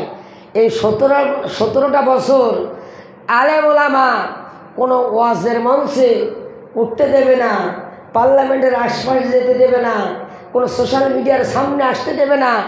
মসজিদের মধ্যে ঢুকলে এখান থেকে ওরা রেহাই দেয় নাই, মসজিদ থেকে গ্রেফতার করে নিয়ে গেছে। কথা বলে ঠিক না বেটি? আমি নিজেও 1-2 না 16 সাল জেল খেটেছি, 17 খেটেছি, 19 খেটেছি, 20 সাল জেল খেটেছি, 21 খেটেছি, 22 খেটেছি। মোট বর্তমান 20টা মামলা, 16,10,000 টাকা নষ্ট করে দিয়েছে ওরা আমার। তারপরেও এ বাংলাদেশের মানুষ আলেম ওলামার থাকতে দিয়েছে, খাইতে দিয়েছে, কারাগারে সম্মান দিয়েছে। মানুষ আমাদের ভৎসনা করে নাই। আমরা 17.5 বছর টিকে ছিলাম এই ময়দানে এবং টিকে আসি, ইনশাল্লাহ টিকে থাকবো। কথা বলে ঠিক না বেটি? সরকার পতনের 1 ঘন্টা টিকে থাকতে পারে নাই। আমরা 17.5 বছর নির্যাতন খেয়েছি, 1 ঘন্টা ময়দানে দাঁড়াতে পারো নয়। ঠিক না ঠিক? একান্ত আপন জন্য আমার খারাপ লাগতেছে আপনাদের? আমি আর বেশিক্ষণ আলোচনা করবো না, 11:30 পর্যন্ত ইনশাল্লাহ। আমার বাপ জানেরা, আল্লাহ আখির জামানার পয়গম্বর হাবিব নবী জনাবে মুহাম্মদুর রাসূলুল্লাহ সাল্লাল্লাহু আলাইহি সাল্লাম মনে বড় আশা, খানে কাবার ভিতরে 2 রাকাত নামাজ আদায় করবে। খানে কাবার ভিতরে ওরা ঢুকতে দিল না নবীজিকে, খানে কাবার ভিতরে নবীজিকে ঢুকতে দিল না। আবু জাহলকে ডাক দিয়ে বলে, চাচা আমাকে একটু অনুমতি দেন, খানে কাবার ভিতরে 2টা রাকাত নামাজ আদায় করব। বিশ্ব নবী খানে কাবার ভিতরে প্রবেশ করবে, কিন্তু ওরা ঢুকতে দেবে না। দেখেন নাই, বড় বড় কোনো আলেম মসজিদে ঢুকে নামাজ পড়তে পারে না। কি ভুল বলছি না ঠিক বলছি? মসজিদে আসলেই টেলিফোন হয়ে যায়, আজ কিন্তু হুজুর ওই কাশিমপুর পূর্বপাড়া মসজিদে আসছে, দ্রুত চলে আসেন, নাহলে বের হয়ে যাবে। মা মারা গেছে, জানাজা থেকে অ্যারেস্ট করা হয়েছে। আপন সহোদর ভাই মারা গেছে, জানাজা থেকে অ্যারেস্ট করা হয়েছে। আব্বার জানাজা পড়তে দেওয়া হয় নাই। আর এখন তোমরা মারা গেলে তোমাদের জানাজা পড়ানোর লোক হবে না। এই যে আমার বাড়ির পাশে এক হাইব্রিড জাতের নেতা মারা গেছে এই 1 সপ্তাহ আগে। এলাকায় খুব ডাকাডাকি করেছে, কোনো হুজুর যায়নি জানাজা পড়ানোর জন্য। হাইব্রিড বোঝেন তো, মানে লিস্ট করে। আর লিস্টের যুগ আর চলবে না। লিস্ট পকেটে একটা থাকে, থানায় একটা থাকে। পকেট লিস্ট দেখায় বলে, আর তো বাবা থাকাইতে পারলাম না, তো লিস্ট একটা হয়েছে, এখন কিছু টাকা পয়সা লাগবে, 50-1 লাখ টাকা দিলে অন্তত নামটা কাটা যায় কিনা চেষ্টা করে দেখবো না। কথা বলো, তোমরা টাকা দিয়ে লিস্টি করেছ, আমার আল্লাহ সুবহানাহু ওয়া তাআলার আযাবের ফেরেশতারা তারা তাদের ব্ল্যাক লিস্টের ভিতরে তোমাদের নাম ঢুকিয়ে দিয়ে জাহান্নামের পাথর বানাই দিয়েছে। ঠিক না ঠিক? বাংলা জমিনের কোনো সচেতন মানুষ এদের জানাজায় যাবে? ওয়ালা তুসাল্লি আলা আহাদিন মিনহুম মাতা। ও নবীজি, এরা মারা গেলে এদের জানাজার নামাজ পড়াবেন না। কথাকার যারা মুনাফিক বারবার ক্ষমা চায় আবার ফিরে আসে, এখন আবার ছত্রছায়া আসতেছে, চিন্তা করছে যদি ক্ষমতা বদলাই যায় জায়গার গুটি জায়গায়। আসেন এরকম মনোভাব? এরকম মনোভাব নিয়ে আসবেন, আল্লাহ যদি ক্ষমা না করে এমন কলা কৌশলে পড়ে যাবেন, জনগণ তো ক্ষমা করবেই না। আল্লাহ সুবহানাহু ওয়া তাআলা এদের সান্নিধ্যে বলেছেন, ফাদরিবু ফাওকাল আনাকি ওয়াদরিবু মিনহুম কুল্লা বানান। এদের ক্ষমার কোনো সুযোগ নাই, এদের এক একটাকে ধরতে হবে, আর ধরার পরে গর্দানে আঘাত করতে হবে, ঘাড়ে আঘাত করার পরে মাটিতে পড়ে যাবে। আমরা কি করি, যে পার মাথায় একটা বাড়ি মারি, এইবার রক্ত বেরোনোর সাথে কিছু কিছু মানুষ বলে যথেষ্ট হয়েছে, আর দরকার নেই, বলি কি না? কিন্তু কোরআন বলছে না, ওর মাথায় মারা যাবে না, আগে আঘাত করতে হবে গর্দানে, ঘাড়ে আঘাত করার সাথে সাথে জমিনে পড়ে যাবে। ফাওকাল আনাকি ওয়াদরিবু মিনহুম কুল্লা বানান। এরপরে বুড়ো আঙুল থেকে শুরু করে মাথা পর্যন্ত যে কটা গিরা আছে প্রত্যেকটা গিরাতে পিটায় ছাড়াই ফেলে দাও। এরকম দুর্দশা হাইব্রিড জাতের নেতা যদি ছাড়াই ফেলা যায় আর সোশ্যাল মিডিয়ার মাধ্যমে দেখানো যায়, ওরা চিন্তা করবে আজরাইল ধরে ধরুক, কিন্তু জনগণের পিটুনি খাবো না। কথা বলুন আমার বাপজানেরা। নবীজি মসজিদে মক্কাতুল মুকাররমায় খানে কাবার ভিতরে নামাজ আদায় করবে, অনুমতি চাচ্ছে, অনুমতি নাই। সব নেতা যখন চলে গিয়েছে, চাবি পাহারাদার ওসমান ইবনে তালহাকে ডাক দিয়ে বলে, ওসমান ইবনে তালহা রে, সব নেতারা চলে গিয়েছে, এইবার চাবিটা একটু দাও, 2 রাকাত নামাজ পড়তে চাই। ওসমান ইবনে তালহা ডাক দিয়ে বলে, কোনো নেতা অনুমতি দিল না, আমি আপনার অনুমতি দিতে পারবো না।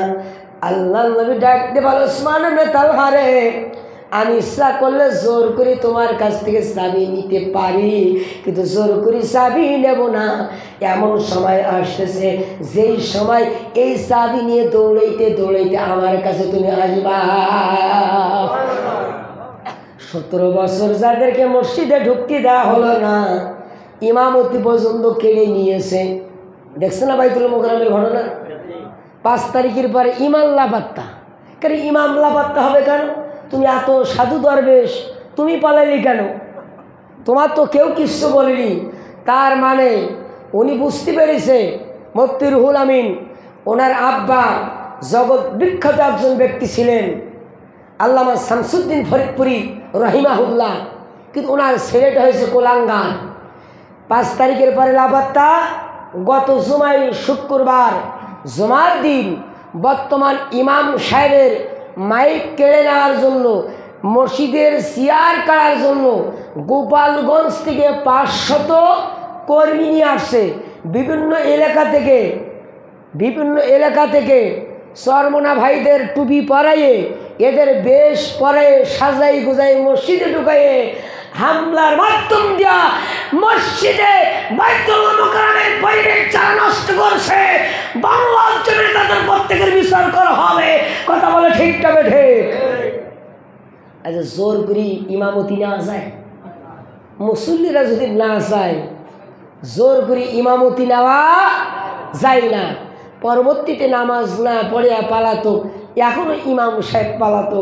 মানে চৌকিদার থেকে শুরু করে, মসজিদ থেকে শুরু করে মন্ত্রণালয় পর্যন্ত সব দখল করে নিয়েছিল। আপনার সিরাজগঞ্জ উল্লাপাড়ার সভাপতি মহিলা লীগের একজন নেত্রী, একজন মহিলা মসজিদের সভাপতির দায়িত্ব নিয়েছে। নাউজুবিল্লাহ পকেটে রেখে দিন। বাস্তব জীবন দেখা। নোয়াখালীর মডেল মসজিদের সভাপতি একজন মুসি, তাও নাউজুবিল্লাহ জোরে কয় না। এখন কি কেউ গ্রেপ্তার করবে নাকি? এখন আর গ্রেফতারের ভয় নেই। সৌদি সরকার টাকা দিয়েছে মসজিদ তৈরি করার জন্য বাংলাদেশে, আর সেটা বাবার নামে চালিয়ে দিয়ে মডেল মসজিদ তৈরি করেছে। এখন সব একের পর এক বেরিয়ে আসতেছে। কথা বলে ঠিক না ঠিক? বাবার নামে ব্রিজ কালভার্ট থেকে শুরু করে টয়লেট পর্যন্ত সব বাবার নামে, আর জনগণের টাকা পয়সা সব বিদেশ পাচার করে। যেদিন 5 তারিখে মিটিং হচ্ছে, সেনাপ্রধানকে বলেছে প্রয়োজনে 1 কোটি মানুষ মারা যাক, কিন্তু আমার চেয়ারে ছাড়বো না। সেনাপ্রধান স্টেটমেন্ট দিয়েছে ডাইরেক্ট, আমি একটা জনগণের উপরে গুলি চালাইতে পারবো না। আল্লাহু আকবার বলেন। এখন তখন জন্য আবার রক্তের সম্পর্ক যখন অস্বীকার করেছে, প্রধানমন্ত্রীর SSF বাহিনী বন্দুকের নল উঁচু করেছে। অন্যদিন সেনাপ্রধান যখন যেতেন বডিগার্ড নিয়ে যেতেন সর্বোচ্চ 4 জন, অস্ত্র বাইরে রেখে। 5 তারিখের পরিবেশ হয়তো উনি আঁচ করতে পেরেছিলেন, এজন্য 4 জন আর নেই, 41 জন অস্ত্র সব ঢুকেছে। আল্লাহু আকবার বলেন। SSF বাহিনী যখন বন্দুকের নল উঁচু করেছে, সেনাপ্রধান বলছে আপনি আমার এখানে গুলি করে মেরে ফেলতে পারেন, কিন্তু আমার পিছনে যারা 41 জন আছে, এই জওয়ানরা একটা আপনার ছেড়ে দেবে না। এই বাংলার ভূখণ্ডে আপনার লাশ দাফন হয়ে যাবে। কথা বলে ঠিক না বেঠিক? আপনি যে কায়দায় হোক পালাই চলে যান, যে কাপড় আছে ওই কাপড়ে চলে যান, রান্নাবাদ খাওয়ার সময় নেই। কথা বলেন। নবীজি ডাক দিয়ে বলে ওসমান ইবনে তালহা রে, চাবি তোমার কাছ থেকে আমি নেব না। এমন একটা সময় আসতেছে যে চাবি নিয়ে তুমি আমার কাছে দৌড়াইতে দৌড়াইতে আসবা। আজকে বাংলাদেশের জনগণ সহ প্রশাসনের ভাইরা চাইতেছে এই দাড়ি টুপিওয়ালা যারা মসজিদ চালাইতে পারে, এই লোকগুলো যদি সংসার চালায়, গোটা বাংলাদেশের 18 কোটি জনগণ এদের কাছে আমানত হয়ে যাবে।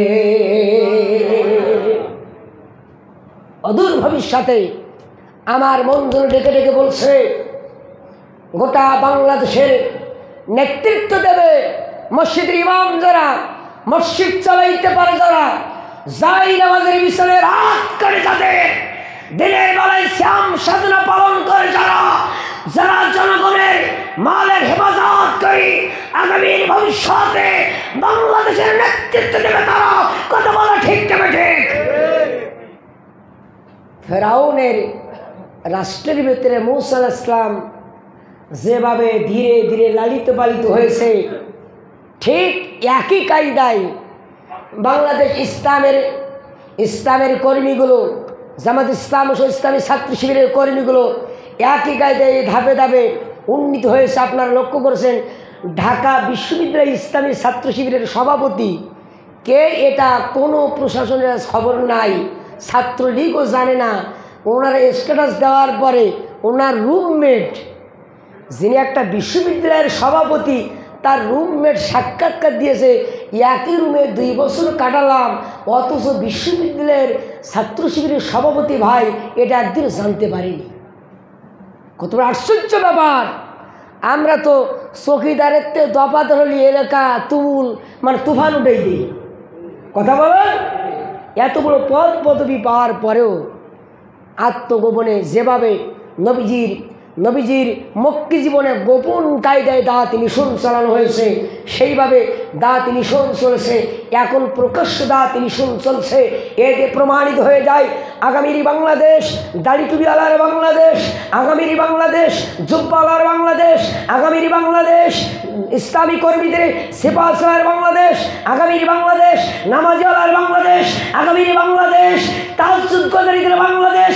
গোটা পৃথিবীর কোনো নাম আর বাম মুসলমানদের বিজয় ঠেকাতে পারবে না। ঠিক তবে ঠিক? আপনারা ঠিক বললেও ঠিক, না বললেও ঠিক। কথা বলেন। তার কারণ বীর নৌজওয়ানরা, যে সমস্ত যুবকেরা জীবন দিয়েছে, একবার খেয়াল করে দেখেন তো। স্বরাষ্ট্রমন্ত্রী আসাদুজ্জামান কামালের সামনে যখন ছবি দেখাচ্ছে, পুলিশের একজন উপপরিদর্শক স্যার একটা গুলি করে 10টা ছুটে আসে, ঠেকাবো কেমনে, কয়টা গুলি চালাবো? আল্লাহু আকবার বলেন। ইন্নাল্লাযীনা ক্বালু রাব্বুনাল্লাহু সুম্মা ইসতাকামু তাতানাজ্জালু আলাইহিমুল মালাইকা আল্লা তাখাফু ওয়া লা তাহজানু ওয়া আবশিরু বিল জান্নাহ।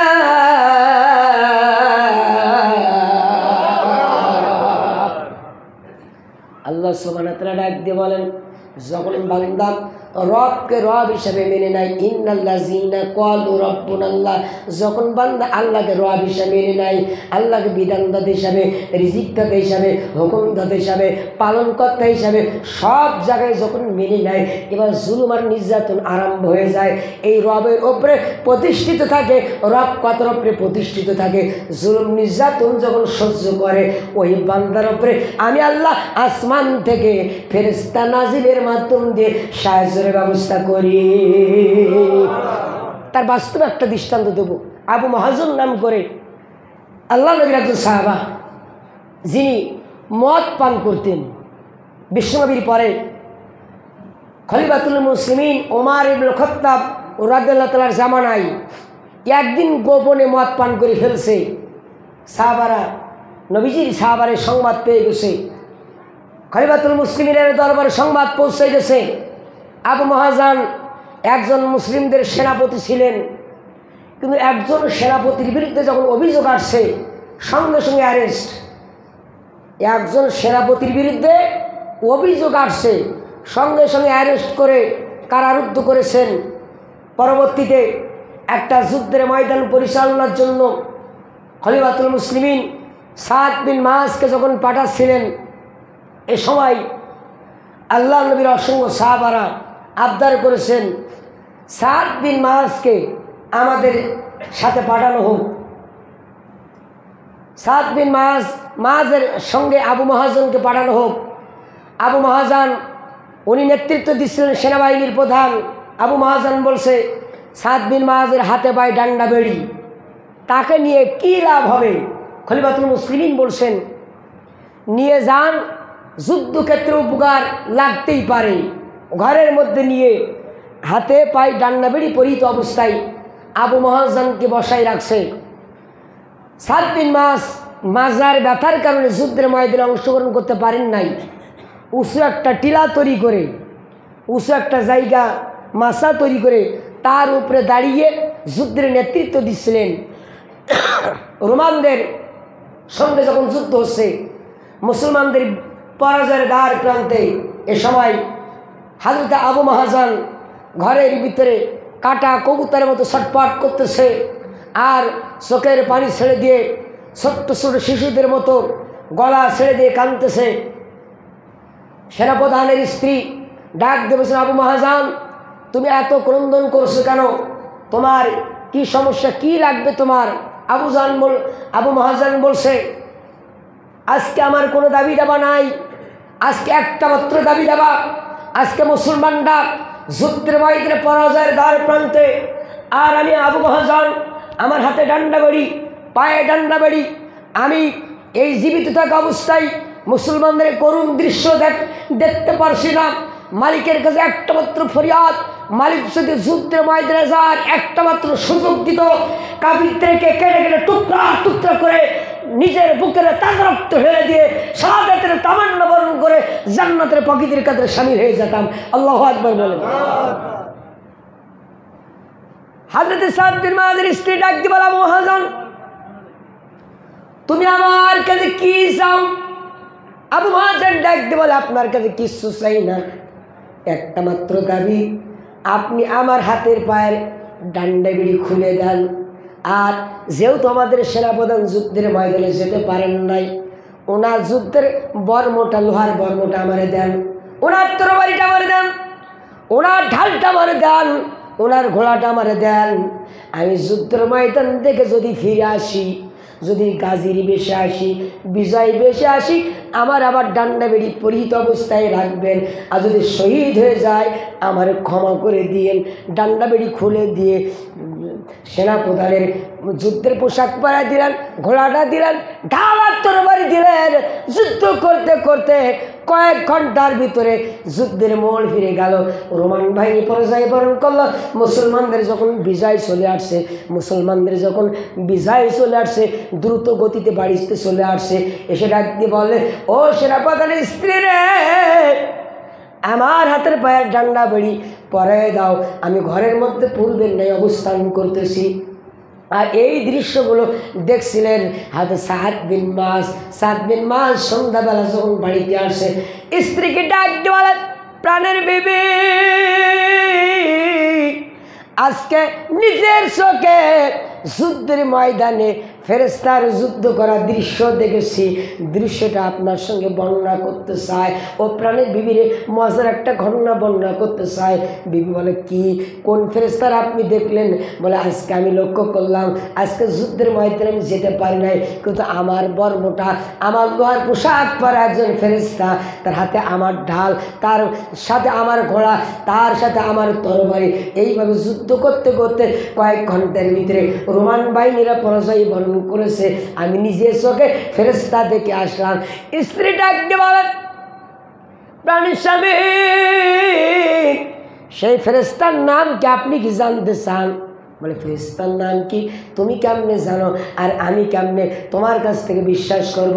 বলে, আর কালকে বন করব না, সেই ফেরেশতা আর কেউ না, আল্লাহ নবীজির একজন সাহাবা, নাম তার আবু মাহাজান। আমি তার ডান্ডা বেড়ি খুলে দিয়ে চাঁদের ময়দানে পাঠিয়ে দিলাম। আর যুদ্ধ করতে করতে মুসলমানদের বিজয় চলে আসে, তার মধ্যে আমার আল্লাহ জজবা দিয়েছেন আর শক্তি পয়দা করে দিয়ে মুসলমানদের বিজয়ের ব্যবস্থা করেছে। এজন্য মুসলমান ভাইরা, এই যুদ্ধে, এই যে 24-এর যে বৈষম্য বিরোধী ছাত্র আন্দোলন হলো, আমার মনে হয় এখানে আল্লাহর কোনো সরাসরি সাহায্য ছিল। কথা বলুন, যেভাবে গুলি চলেছে, যুবক ভাইরা বুক পেতে দিয়েছে, আবু সাইদ, মুগ্ধ ভাই, আসিফ ভাই, মেরাজ ভাই, হাজার হাজার ভাইয়েরা বুক পেতে দিয়ে বুলেট বুকে ধারণ করেছে, বাতিলের কাছে মাথা নত। আসিফ ভাইয়ের মা, ও সাইদ ভাইয়ের মা, মুগ্ধ ভাইয়ের মা, মিরাজ ভাইয়ের মা, সাইদ ভাইয়ের মা, ও মুগ্ধ ভাইয়ের মা, আসিফ ভাইয়ের মা, সৈকত ভাইয়ের মা, তোমরা বড় ভাগ্যবতী, আল্লাহ ধরাই দিনের জ্যোতি, সালাম জানাই তোমায় ফেরেশতা,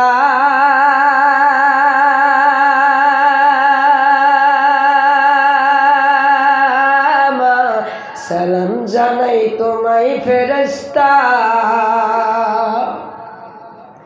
কেউ হারিয়ে ছেলে আর কেউ হারিয়ে ভাই, কেউ হারিয়ে দিনের সাথী নিশ্চয় ধারায়, কেউ হারিয়ে ছেলে আর কেউ হারিয়ে ভাই, কেউ হারিয়ে দিনের সাথী নিশ্চয় ধারায়।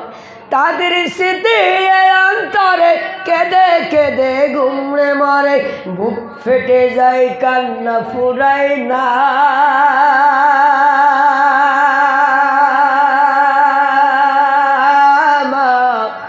বুক ফেটে যায় কান্না ফুরায় না। সাইদি ভাইয়ের মা, আসিফি ভাইয়ের মা, মুকুদ ভাইয়ের মা, জসিম ভাইয়ের মা, তোমরা বড় ভাগ্যবতী, আল্লাহ ধরাই দিনের জ্যোতি, সালাম জানাই তোমায় ফেরেশতা, সালাম জানাই তোমায় ফেরেশতা। লিল্লাহি তাকবীর। কত সম্মানিত মা তারা, কত রত্ন গর্বা মা তারা। একান্ত আপন জন্য আমার নবীজি আখিরি জামানার পয়গম্বর হাবিব নবী জনাবে মুহাম্মদুর রাসূলুল্লাহ সাল্লাল্লাহু আলাইহি সাল্লাম মক্কা থেকে হিজরত করে মদিনায় গেলেন।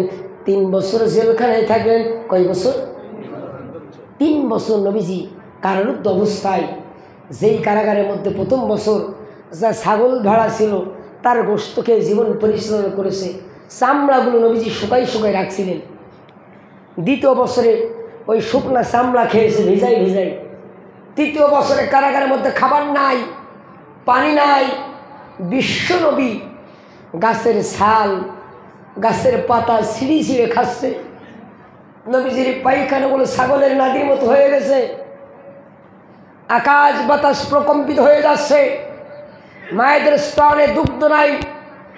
শিশুদের হাজারিতে আর আজিম পর্যন্ত থরথর করে কাঁপতেছে। এ অবস্থায় জিবরাইল আমিন এসে বললেন, ইয়া রাসূলুল্লাহ, আপনি মেহরবানি করে একটু অনুমতি দেন, আমার পাকার ঝামট দিয়া এই কারাগারের দরজা ভেঙে চুরমার করে দিয়ে অত্যাচারীদেরকে এই মক্কা জমিনের মাটির ভিতরে গারদ করে দিয়ে দিয়ে আপনাকে উন্মুক্ত পরিবেশে বের করে দেই। আল্লাহ নবী অনুমতি দেন নাই। নবীজি বললেন, ও ফেরেশতা, কিয়ামত পর্যন্ত আমার গুনাহগার উম্মতেরা এ কালিমার দাওয়াত দিতেছে, এ কোরআনের দাওয়াত দিতেছে, কারারুদ্ধ হবে, হবে কি না?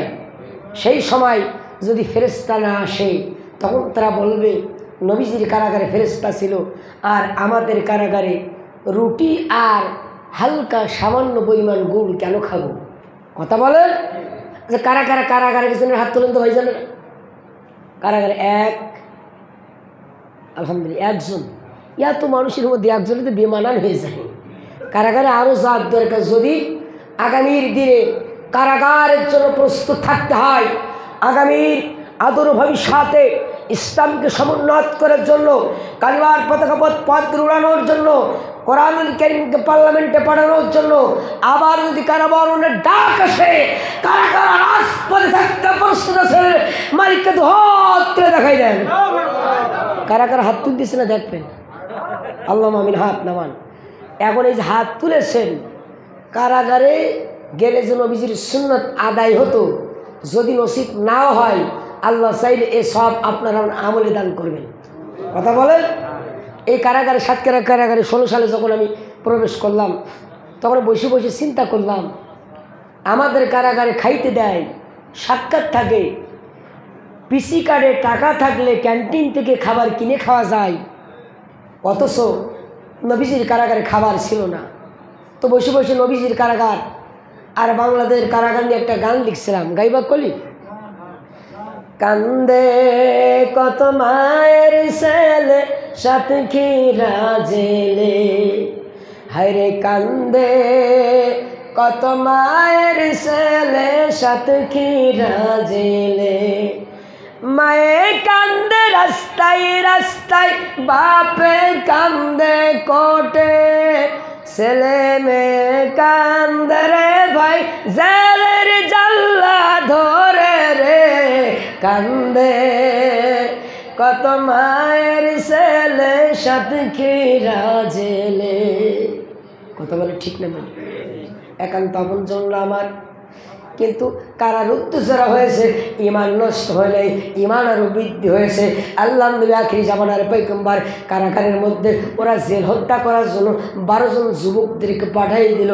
যুবকদের ডাক দিয়ে বলা, মুহাম্মদ যখন সিজদায় যাবে, এই সময় তোমরা বড় একটা পাথর নিয়ে মুহাম্মদের মাথার উপরে চেপে ধরবা, ফেলাই দিবা, মুহাম্মদ সিজদা থেকে আর উঠতে পারবে না, কারাগারের মধ্যে বিদায় হয়ে যাবে, আমাদের চেয়ার পাকাভুক্ত হয়ে যাবে।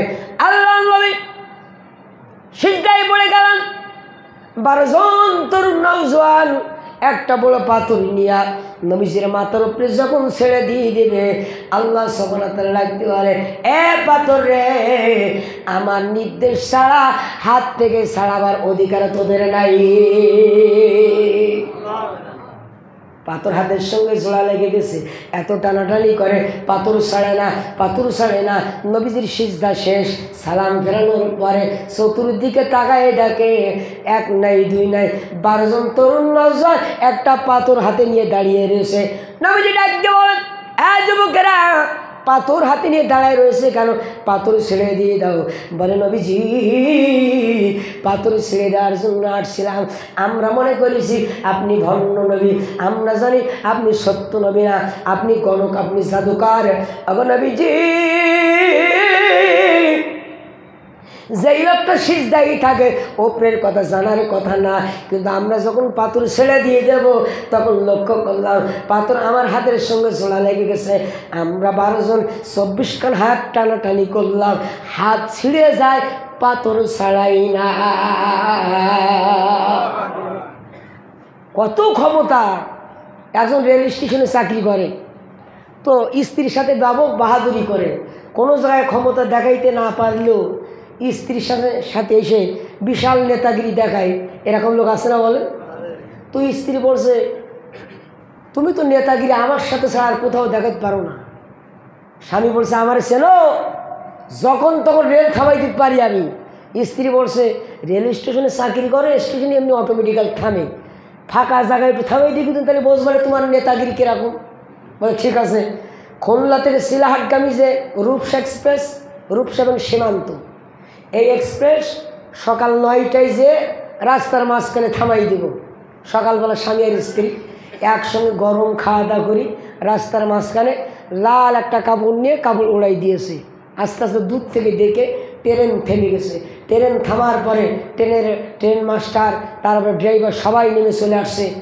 এসে বলছে স্যার এখানে কি বিপদ? বলছে কোনো বিপদ না, বিপদ না, আপনি লাল ফ্ল্যাগ তুলে দিয়েছেন, দিছি তাই কী হয়েছে? এই কথা যখন বলেছে প্যাসেঞ্জাররা নেমে এসে আস্তে করে পিটানি দিয়ে রাস্তার পাশে ড্রেনে কাট করে ফেলে দিয়ে চলে গেছে। আধা ঘন্টা পরে চাচার জ্ঞান ফিরে আসে, খুব ঠেলি উঠেছে। ঠেলি উঠার পরে স্ত্রী বলছে দেখলাম তো তোমার মুরুদ কত। স্বামী বলছে বিবি আমার ক্ষমতা ছিল ট্রেন থামানোর, আমি আমার ক্ষমতা দেখাই দিছি, ওরা ওদের ক্ষমতা দেখাই দিয়েছে, সমস্যা কোথায়? এখন আপনার ক্ষমতা আপনি 17.5 বছর দেখাইছেন, আপনাদের ক্ষমতা 17.5 বছর দেখাইছেন। এখন জনগণের আদালতে জনগণ যদি তাদের ক্ষমতা দেখায় চাচা, এখন আর কাকুল ছেড়ে দেওয়া হবে না, ঠিক ঠিক? জনগণ কিন্তু ছেড়ে দেবে। নবীজি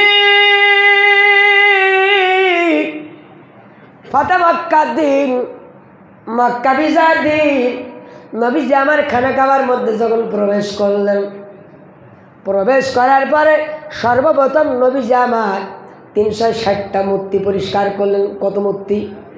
360টা মূর্তি। 359টা মূর্তি নামানোর পরে একটা মূর্তি নবীর হাতের নাগালের বাইরে ছিল। সেরকম আলীকে বললেন আলী, ও আলী একটা মূর্তি আমার হাতের নাগালের বাইরে, তুমি আমার কাঁধে ওঠো, কাঁধে উঠে এই মূর্তিটা নিচে নামাও। আলী রাতে বলেন ইয়া রাসূলুল্লাহ ওয়াল্লাযী বিনাফসি ইয়াদিক, যার হাতে, যে সত্তার হাতে আমার প্রাণ, ওই আল্লাহর নামের কসম, আমি আল্লাহ রাসূলের জন্য অসংখ্যবার আমার জীবনকে কোরবান করে দিয়েছি। আপনার শরীর মোবারকে আমার পা লাগবে এটা বরদাস্ত করতে পারি না। জীবনে সব অর্ডার পালন করেছি, একটা অর্ডার পালন করতে পারবো না, আপনার শরীরে আমার পা লাগাতে পারবো। নবীজি আখিরি জামানার পয়গম্বর যেদিন রাষ্ট্রপ্রধান হলেন, খুব খেয়াল করে শুনবেন, রাষ্ট্রপ্রধান হওয়ার সঙ্গে সঙ্গে চতুর্দিকটা হাদিয়া তৌবা মাল সামানা বাহারাইন থেকে বিভিন্ন রাষ্ট্র থেকে যখন আসতেছেন, ফজরের নামাজ পড়ে খাদ্য বন্টন আরম্ভ করলেন, জোহর পর্যন্ত খাদ্য বন্টন করলেন। জোহরের আজান হয়ে গেল, নামাজের পরে আবার খাদ্য বন্টন আরম্ভ করলেন। আসরের আজান হয়ে গেল, খাদ্য বন্টন শেষ, জুব্বা মোবারক ঝাড়া দিয়া বুঝাই দিলেন, খাদ্য সব বন্টন শেষ, বাড়িতে চলে গেলেন। উম্মুল মুমিনিন মাইশা সিদ্দিকা রাদিয়াল্লাহু তাআলা আনহাকে ডাক দিবেন, আয়েশা রে, ঘরের মধ্যে কোনো খাবার আছে নাকি?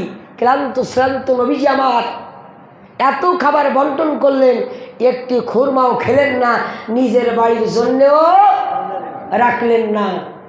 উম্মুল মুমিনিন মাইশা ডাক দিলেন, নবীজি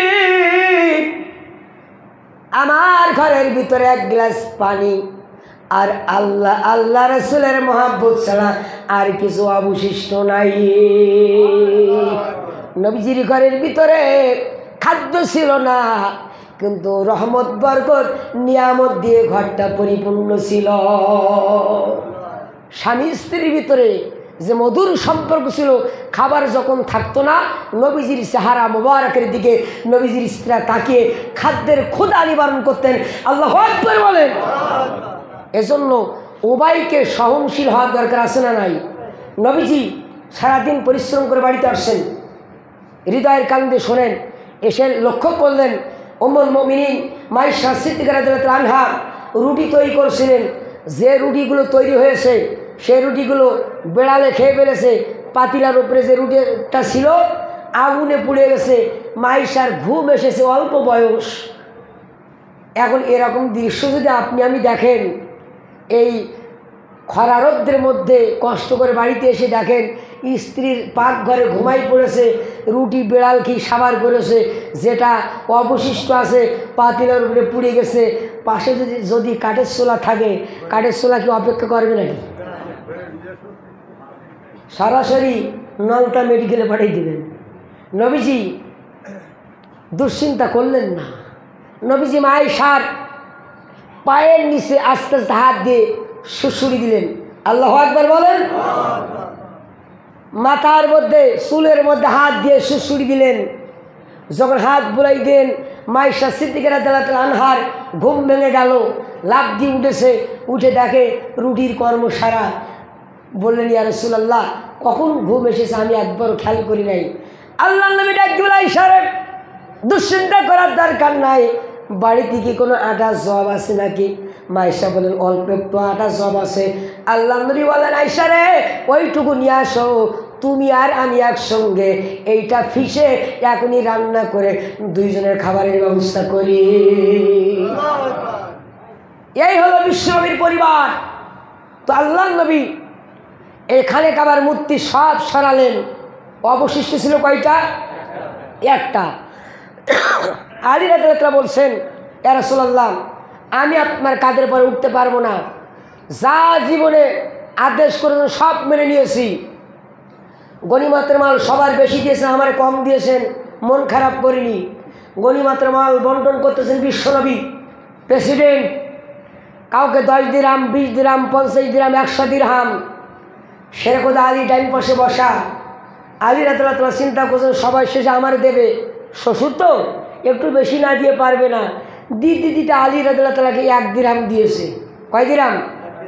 এখন জামাই বাবাজিকে যদি 1 টাকা দেয় আর প্রতিবেশীর 100 টাকা, জায়গায় বসে 22 তালাক দিয়ে দেবে না অনেকে?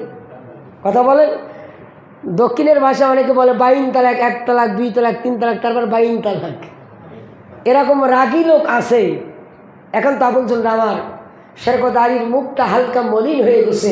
নবীজি বলেন, সাহাবারা, আমার সাহাবারা, আজকে প্রত্যেকে বাজার করতে যাবে আর বাজার করে নিয়ে আসবে। আমি নবীজি তোমাদের বাড়িতে আজকে মেহমান হব। কার বাড়িতে মেহমান হব এখন বলবো না। সব সাহাবারা বাজার করতে চলে গেছে। পকেট যদি ভারী থাকে বাজার করতে দেরি হয় না। পকেট ভারী হওয়ার কারণে দ্রুত বাজার ফাঁকা হয়ে গেছে। শেরখুদা আলী বাজারে যেয়ে দেখে বাজার তরি তরকারি, মাছ শাক কিছু নাই। এক বাজারে একটা তরমুজ নিয়ে বসে আছে। এখন ইতস্তত করতেছে, 1 দিরহাম দিলে তরমুজটা বেচে কিনা। আবার যদি না বলে তাহলে মান সম্মানের হানি হবে। আস্তে আস্তে কানের কাছে মুখটা লাগায় বলছেন, ভাই 1 দিরহাম দিলে আপনার তরমুজটা আমার দেবেন নাকি? বলে, নিয়ে যান। আলী রাদিয়াল্লাহু তাআলা একটা তরমুজ নিয়ে বাড়ির দিকে চলে আসছেন। সব সাহাবারা বাড়িতে বাজার সাহেবায় রেখে নবীজির নিকটে যখন চলে আসতেছেন, আল্লাহ নবী ইতিমধ্যে শেরখুদা আলীকে ডাক দিয়ে বলে, আলী রে, আমার নিকটে এসে দেখা করাবা। সব সাহাবারা আসতেছে। আবু বকরকে ডাকলেন, ওমর ফারুককে ডাকলেন, ও আবু বকর, ওমর, একটা পাথর জ্বালাইতে আরম্ভ করো। পাথর জ্বালাইতে জ্বালাইতে লাল টক টক টক টক করতেছে। সব সাহাবারা এসে বলেন, ইয়া রাসূলুল্লাহ, আজকে আমাদের বাড়িতে মেহমান হতে হবে। নবীজি বললেন, ওয়াদা যখন করেছি মেহমান অবশ্যই হব, কিন্তু একটা পরীক্ষা নেব। সাহাবারা বলেন, ইয়া রাসূলুল্লাহ, যে কোনো পরীক্ষার জন্য আমরা প্রস্তুত রয়েছি, কি পরীক্ষা নেবেন আপনি? এবার আল্লাহর নবী পাথরের নিকটে নিয়ে গেলেন। বলে, ও সাহাবারা, জীবনের হিসাব নেব না, এক যুগের হিসাব নেব না, এক বছরের নেব না, এক মাসের নেব না, এক সপ্তাহ নেব না, একটা দিন যা বাজার সদাই করেছো এই দুনিয়াবি আগুনের পাথরের পথ দাঁড়াই দাঁড়ায় একটা দিন হিসাব যেই লোকটা দেবে, আমি নবীজি সেই লোকের বাড়িতে মেহমান হয়ে যাব। একবার জোরে জোরে বলেন মারহাবা। কয়দিনের হিসাব? একদিন হিসাব। এখন ওই আগুনের পরে দাঁড়িয়ে একদিনের 10 রকমের তরকারি, মুহাদ্দিস আব্দুল খালেক সাহেব, যিনি বাংলাদেশ জামাত ইসলামের কেন্দ্রীয় সাংগঠনিক সম্পাদক, ওনার মতো মানুষ যদি আপনাদের কারোর বাড়ি মেহমান হয়, কিছু থাকার দরকার নেই, অন্তত সর্বোচ্চ মেহমানদারি করার চেষ্টা করবেন কিনা? আর বিশ্বনবী মেহমান হবে, যার যেরকম সমর্থ 8-10 রকম কড়াই করে নিয়ে আসছে। এখন 500 রকমের নাম যদি দাঁড়াই বলে, তার মধ্যে বেশি থাকার কথা না। আল্লাহ সাহাবারা মুখটা মলিন করে দাঁড়ায় আছে। এ সময় নবীজি ডাকতে বলে, এ সাহাবারা, এমন কোন সাহাবা কি নাই আজকে দাঁড়াইয়া দাঁড়াইয়া একটা দিনের হিসাব তোমরা দিয়ে দিবা? সেরকম দাঁড়ি মুস্কা হাসিতে বলে, নবীজি, আপনি যদি অনুমতি দিয়ে দেন, আজকে আমার বাজার হিসাবটা আমি এক চান্সে দিয়ে দেবো। একবার জোরে জোরে বলেন সুবহানাল্লাহ। নবীজি ডাক দেবেন, আলী, তুমি কেমন হিসাব দিবা? বলছে, ইয়া রাসূলুল্লাহ, আমার জন্য সহজ ব্যাপার, পাথরের পর উঠি দাঁড়াবার বলে 1 দিরহাম, আর লাফতে পড়বার বলে 1 তরমুজ। কত পড়বে আমার? আল্লাহু আকবার বলেন। আল্লাহ নবী সাহাবারা বলছেন, ইয়া রাসূলুল্লাহ, একটা দিনের বাজার হিসাব দিতে পারছি না, কিয়ামতের ময়দানে কেমন আমরা হিসাব দেব? আলী ডাক দিয়ে বলেন, আমি আপনার কাঁধে উঠতে পারবো না, আমি একটু প্রস্তাব দিচ্ছি নবীজি, আপনি আমার কাঁধের পর উঠুন, আর ওই মূর্তিটা নিচে নামান, তাহলে আমার গুনাহ হবে না, আর মূর্তিটা নিচে নেমে আসবে। নবীজি ডাকতে বলে, আলী রে, এতই কি সহজ ব্যাপার? একজন পয়গম্বর তোমার কাঁধের পর উঠবে, আর নবুয়াতের ওজনটা তুমি সহ্য করবা, এত শক্তি কি তোমার আছে? আলী ডাকতে বলে, নবীজি, খাইবারের যুদ্ধে যখন পরপর 3 দিন যুদ্ধ হলো, মুসলমানদের বিজয় হচ্ছিল না, আপনি ডাক দিয়ে বলেন, আমার আলী কোথায়? আমার জ্বর আসছিল, আমি 2জন সাহাবার কাঁধের পর ভর দিয়ে আসলাম, আপনার থুতু মোবারক আমার চোখে লাগিয়ে দিলেন, আমার চোখ উঠছিল, আমি দেখতে পাচ্ছিলাম না, থুতু মোবারক দেওয়ার সঙ্গে সঙ্গে আমার চোখ ক্লিয়ার হয়ে গেছে। আল্লাহু আকবার বলেন। এখন চোখে যারা ঝাপসা দেখে, আমরা যদি থুতু লাগাই দিই, যা একটু দেখতো আর দেখবে? আরটা দেখবে না। তার কারণ কেউ বিড়ি খায়, কেউ গুল খায়, কেউ বিড়িও খায়, গুলও খায়, আবার কেউ গাঞ্জায় দম মারে। দেখেন, 1 মাস রোজা যখন হয়, অনেকে ইফতারকে ছটপট করে, ইফতার একটু কম খালেও বিড়ির একটা দিতেই হবে। ঢাকা থেকে যদি একটা বিড়িখোর আসে, ওর সন্দেশ দেবেন খাইতে, ও বলবে, আমি কারো এটি খাইনি, কারো এইটো জিনিস খাইনি, অত জীবনে সারা জীবনেকে মুখ ধুইনি, যে সে যদি টানতে টানতে বিড়ির পাশে অল্প একটুকুন আসে, তার ওই বাসি ছ্যাপ লালা মোবারক যা দুর্গন্ধ লেগে আছে, ফেলাই দিতে যাচ্ছে, তা বলে, ভাই ফেলাই দেওয়ার আগে একটা দিও। কথা বলেন, কথা বলেন। মানে এত আনন্দের মধ্যে পায় মাদকাসক্তি যারা। নবীজি বলছেন, যারা মাদকের সঙ্গে সম্পৃক্ত, আমি নবীজি কিয়ামতের ময়দানে আমার থেকে 70,000 মাইল দূরে তো অবস্থান করবে। কথা বলে ঠিক না বেঠিক? উত্তরবঙ্গে আমি মাহাদিনে যাচ্ছিলাম, কুষ্টিয়া যখন পার হচ্ছে, গাড়ির মধ্যে বসে বসে দেখছিলাম এত সুন্দর পাতা, যে পাতায় কোনো পোকা লাগেনি। তো ড্রাইভারকে বলছি, ভাই এটা কি গাছ? বলছে, ভাই এটা তামাক গাছ, এটা পশু পাখিতে খায় না, ছাগলে খায় না, গরু খায় না, জানোয়ারেও খায় না, একমাত্র দুবাই জানোয়ার মানুষই খায়। কথা বলেন, কথা বলেন। বাপজানেরা আমার, কাবুজ দুর্গের লোহের কপাট যখন ফেলে গেল, সেরকম আলী ডাক দিল, নবীজি আপনি থুতু মোবারক লাগাই দিলেন, আমার শক্তি ফিরে পেলাম, তরবারি নিয়ে যুদ্ধ করতে গেলাম, যুদ্ধের ময়দানে আমার ঢাল ভেঙে গেল। কামুজ দুর্গের লোহের কপাট, এক একটা দরজার ওজন 40 মণ। কত মণ? 40 মণ ওজনের দরজা। সবাই মিলে কি আমরা উঁচু করতে পারবো? দরজাটা লাগানো, বামার দিয়ে টান দিয়ে ওইটা ঢাল হিসাবে ব্যবহার করেছে। তাহলে ডাইন হাতের ওজন কত? নবীজি আমার বাম হাতের ওজন যদি এত হয়, ডাইন হাতের ওজন কত? সুতরাং আপনি আমার পিঠের ওপর উঠবেন, কষ্ট হবে না। আল্লাহ নবী বলেন নিচু হও। নিচু হয়েছে।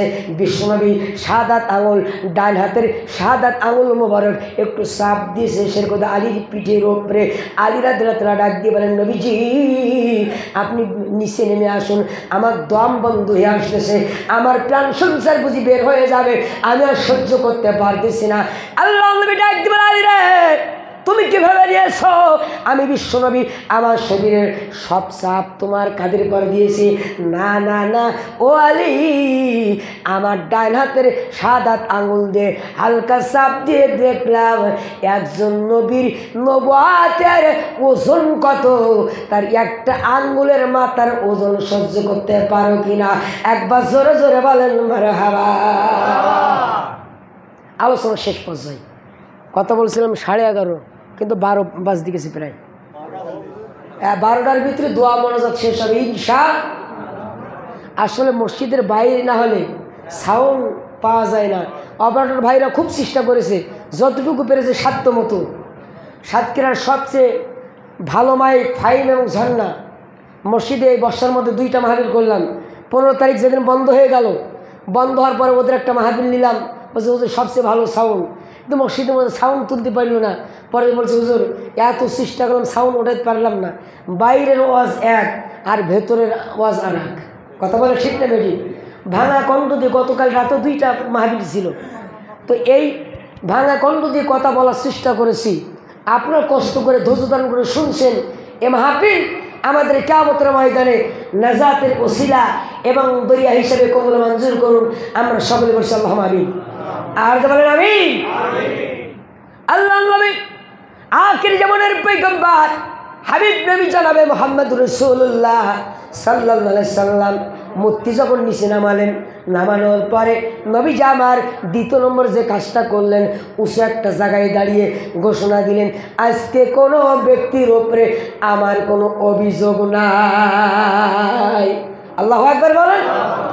যারা মক্কা থেকে তাড়াই দিল, জেল হত্যা করার চেষ্টা করলো, এরপরে জুলুম নির্যাতন করলো, মদিনায় আক্রমণ করলো, নবীজির দান শাহাদাত বরণ করালো, হাজার হাজার সাহাবাকে শহীদ করালো, এদের ওপরে নবীজি ক্ষমতা পেলেন।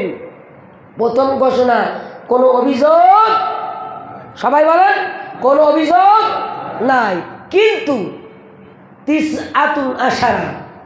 19 জন ব্যক্তিকে কোনো ক্ষমা হবে? সবাই বলেন হবে।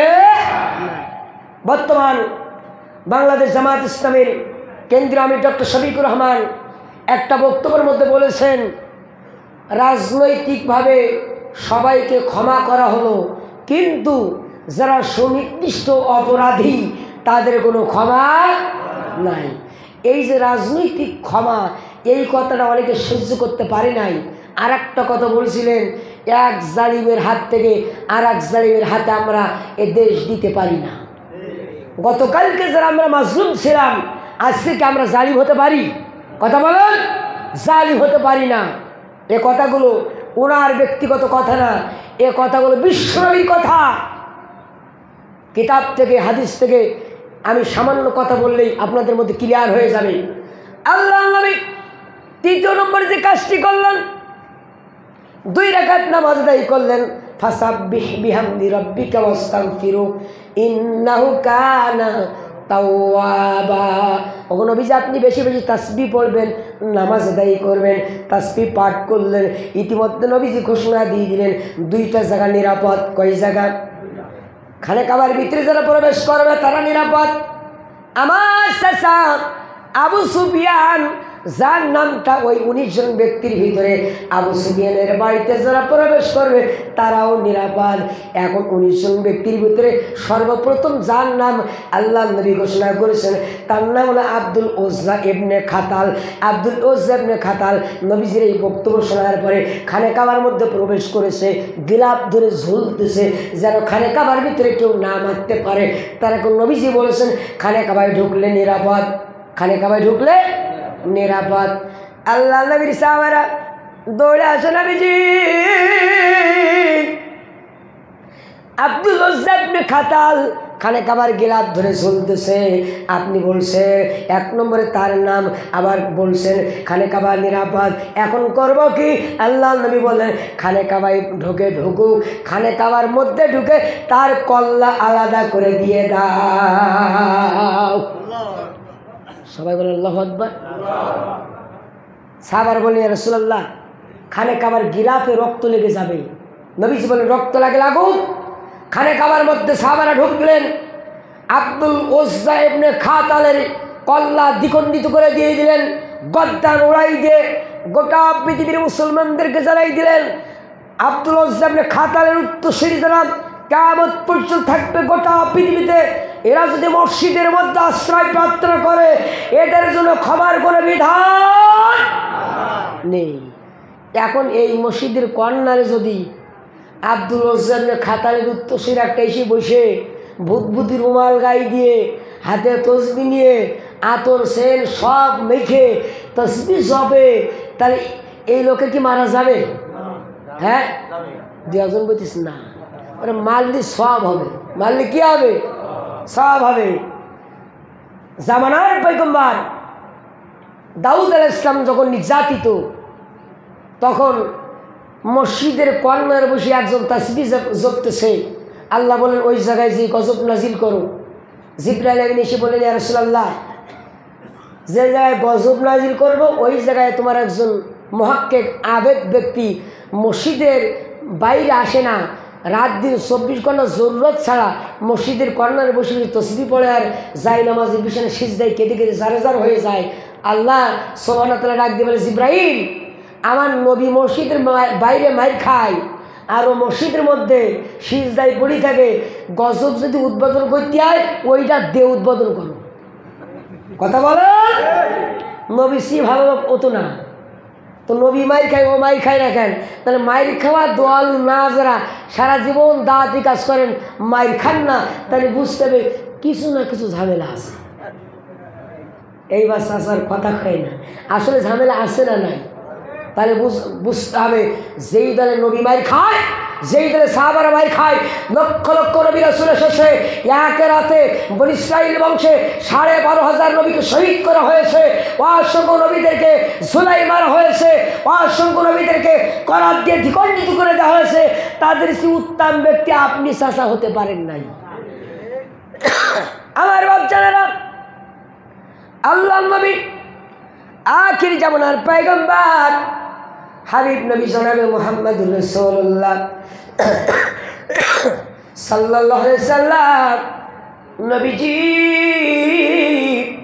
বসে আছেন। এই সময় 3 জন ব্যক্তি নবীজির সামনে হাজির। ওয়াশি এসে যার নাম নবীজি ঘোষণা করেছেন, আবু সুফিয়ান ঘোমটা দিয়ে আসছে, নবীজি যার নাম 19 জনের মধ্যে ঘোষণা করেছেন, হিন্দা এসে নবীজি যার নাম ঘোষণা করেছেন, সব ঘোমটা দিয়ে আসছে। 5 তারিখের পরে কত নেতা এলাকায় বোরকা পরে ঘোমটা দিয়ে বেড়াচ্ছে, কিন্তু জনগণের আদালত থেকে ক্ষমা পাচ্ছে না। দরবেশ বাবা দাড়ি ক্লিন সাফ করে ওতে আবার মনে হয় শিরিষ কাগজ মেরিছে। কথা বলেন, এমন কায়দা করেছে ও শয়তানেও চিনতে পারিনি, কোস্টগার্ড তো চিনতেই পারেনি। পরে আইনমন্ত্রী বলছে আমি একা না, বলো ভাই হয়েছে বসা। বলো ভাইকে তখনও চিনতে পারি, বলি উনি তো সেই দরবেশ বাবা সালমান এফ রহমান। চাষারে ক্ষমা হয়ে নাই, এমন কায়দায় পচাডিন খেয়েছে। কথা বলেন, যে বিচারপতি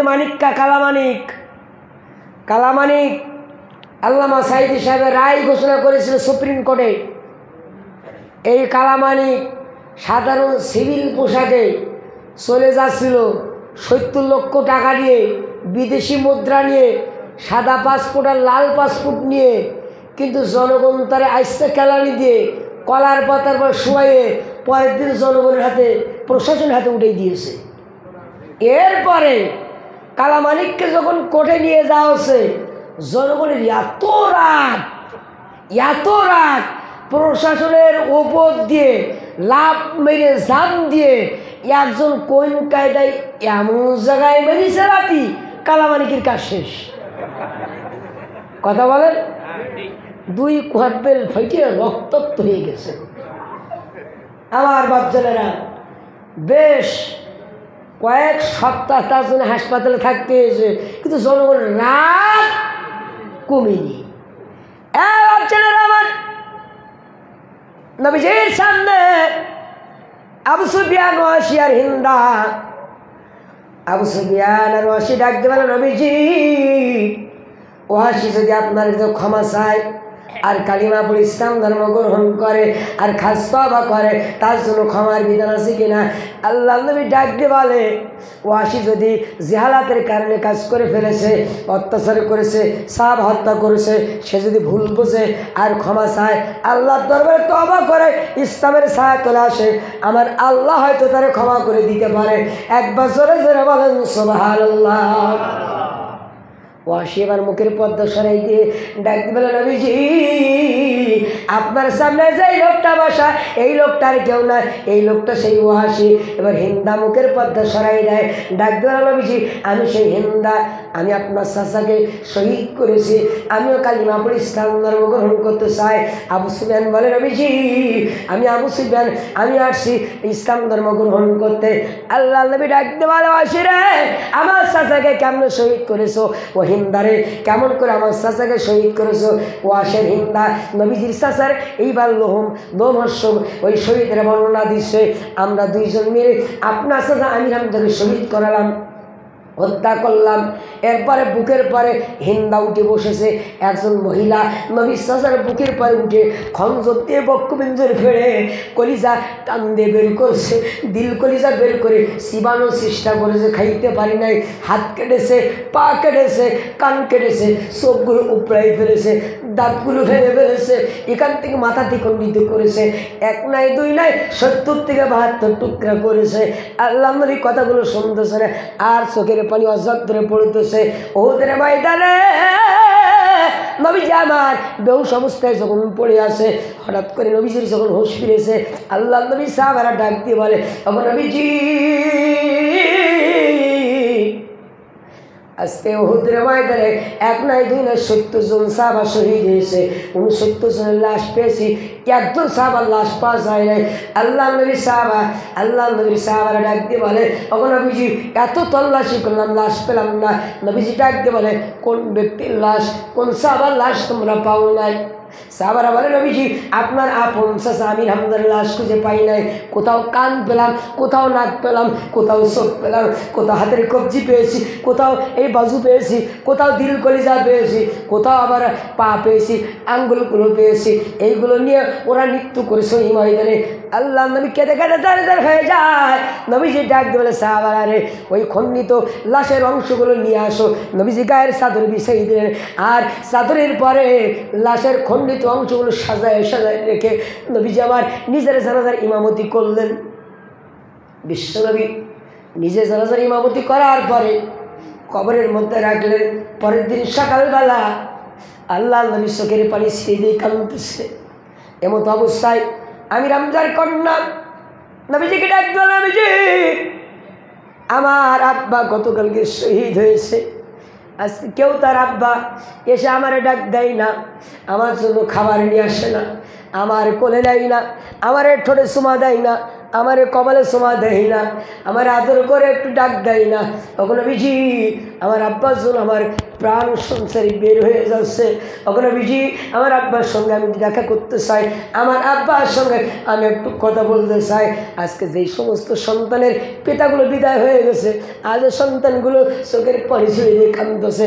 কোনো খেলনা লাগবে না, খাবার লাগবে না, নতুন পোশাক চাই না, একটা বারের জন্য হলো আমার আব্বার সঙ্গে একটু কথা বলতে চাই। কথা বলে ঠিক না বেঠিক? আল্লাহ নবী এত বোঝানোর চেষ্টা করছে, ও কলিজার বোন, তোমার আব্বাকে আমি নিজে হাতে কবরের মধ্যে শোয়াইলাম, কেমনে তোমার আব্বার সঙ্গে কথা বলাই দেব? কলিজার টুকরা বোনটি ডাকতে বলে, আমি জি আল্লাহর কোরআনুল কারীম আল্লাহ সুবহানাহু ওয়া তাআলা ডাক দিয়ে বলেন, ওয়ালা তাকুলু লিমাই ইয়কুতালু ফি সাবিলিল্লাহি আমওয়াত, যারা আল্লাহর রাস্তায় শহীদ হয়ে যায় তাদেরকে মৃত্যু বলো না, বালাহিয়া ওয়ালা কিল্লা তাশকুরুন, তারা বরং জীবিত থাকে, এই দুনিয়ার মানুষের মতো খাওয়া দাওয়া করে, তোমরা উপলব্ধি করতে পারো না। কোরআন যদি সত্য হয়, ইসলাম যদি সত্য হয়, আর আসমান জমিন সত্য হয়, জান্নাত জাহান্নাম সত্য হয়, নবী যদি সত্য হয়, আমার আল্লাহ যদি সত্য হয়, আমার আল্লাহর নির্দেশে আমার আব্বার সঙ্গে আমার সাক্ষাৎ হয়ে যাবে। একবার জোরে জোরে বলেন সুবহানাল্লাহ। এই কথাটা বলতে বলতে কন্যা সন্তানটি আকাশের দিকে তাকাইয়া মুস্কে হাসি দিয়ে আব্বা আব্বা বলে ডাকতেছে। আব্বা যান, ও কলিজার টুকরা আব্বা, আপনার কলিজার টুকরা নয়নের পুতুল এসে দাঁড়িয়ে রয়েছে। এইভাবে হাত ইশারা করে যখন এইভাবে ইশারা দিচ্ছে, ওয়েলকাম জানাচ্ছে, ও আমার আব্বা, আপনার কন্যা সন্তান এই যে দাঁড়ানো। নবীজি ডাক দিয়ে বলে, ও কলিজার টুকরা বোন আমার, কাঁধ দিকে হাত ইশারা করে তুমি এইভাবে ইঙ্গিত করে ডাকতেছ। কন্যা সন্তান ডাক দিল, নবীজি ওই যে আকাশের দিক তাকায় দেখেন একটা পাখিদের মিছিল যাচ্ছে, আর ওই মিছিলের মাঝখানে আমার আব্বা শহীদ আমির হামজা ওখান থেকে ওয়েলকাম জানিয়ে আমার ডাক দিয়ে বলছে, কলিজার টুকরা কন্যা সন্তান রে, দুশ্চিন্তা করার দরকার নেই, যেই পথে আমি শাহাদাত বরণ করেছি এই পথের উপরে যদি প্রতিষ্ঠিত থাকতে পারো, কিয়ামতে আমার আল্লাহ তোমার আর আমার জান্নাতে দেখা করার ব্যবস্থা করিয়া দেবে। এই জান্নাতে যেতে চান আপনারা? এই জান্নাতে যেতে হলে শাহাদাতের তামান্না বুকের ভিতরে থাকতে হবে। শহীদের তামান্না ছাড়া জান্নাত পাওয়া অত্যন্ত দুরূহ ব্যাপার। আল্লাহ নবী বলছেন, মান মাতা ওয়ালাম ইয়াকসু ইহাদ্দিস বিহি নাফসা মাতা আলা শুবাতি মিনান নিফাক, যেই লোকটা মারা গেল ইসলাম প্রতিষ্ঠার প্রচেষ্টা করলো না, গভীর মনোযোগ দেন, কোরআন প্রতিষ্ঠার প্রচেষ্টা করলো না, এমনকি চিন্তাও করলো না, সময় শ্রমত্ব ব্যয় করলো না, মা তারা সুবাতি মিনান নিফাক, এই লোকটা মুনাফেক হয়ে মারা গেল। আর কোনো মুনাফেকের জন্য আমি আল্লাহ নবী সুপারিশ করব? সুতরাং আমরা 1 ঘন্টা বাঁচতে চাই, একটা মুহূর্ত বাঁচতে চাই, একটা মিনিট বাঁচতে চাই, সিংহার মতন গর্জন দিয়ে বাঁচতে চাই। আগামীর বাংলাদেশে ইসলাম প্রতিষ্ঠার জন্য জান আর মালের ডাক যদি আসে, ইসলামের জন্য আমরা আমাদের স্ত্রীদেরকে বিধবা করতে পারি, আমরা আমাদের সন্তানদেরকে আতিম করতে পারি, আমরা আমাদের মায়ের কোল খালি করতে পারি, কিন্তু ইসলাম যখন ভুলুণ্ঠিত হবে, মুসলমান বাড়ি বসে থাকবে না, লাখ জনতা, কোটি কোটি জনতা নারায়ে তাকবীর আল্লাহু আকবার স্লোগান দিয়ে রাজপথে নামতে যাবে। এইটাকে শামিল হওয়ার জন্য কারা কারা বাড়িতে থাকতে প্রস্তুত, দুহাত মালিককে দেখাই দেন। আমিন আমিন আল্লাহুম্মা হাত নামান। আগামীর বাংলাদেশ ইসলামের বাংলাদেশ, আগামীর সূর্য ইসলামের সূর্য, আগামীর পৃথিবী মুসলমানদের পৃথিবী। আমরা দেখেছি আইয়ুব খানের শাসন, বঙ্গবন্ধুর ভাষণ, জিয়ার কাটাখাল, ইরশাদের নানানতাল, ফখরুদ্দিন মঈনুদ্দিন সব ঘোড়ার টিম দেখা শেষ। আগামীর বাংলাদেশ হবে বীর মাত্তা মুজাহিদ, দাড়ি টুপি পাগড়িওয়ালা, পাঞ্জাবিওয়ালা, জুব্বাওয়ালা, নামাজিওয়ালা মুসলমানদের বাংলাদেশ। কথা বলে ঠিক না বেঠিক? আল্লাহ সুবহানাহু ওয়া তাআলা এই দ্বীনের পথে আমাদের শামিল হওয়ার তৌফিক ইনায়াত করুন। সকলের সুস্বাস্থ্য কামনা করছি, সকলের জন্য দোয়া করছি।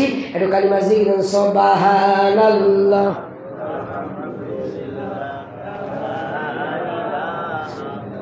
ভাই পার হয়ে গেছে।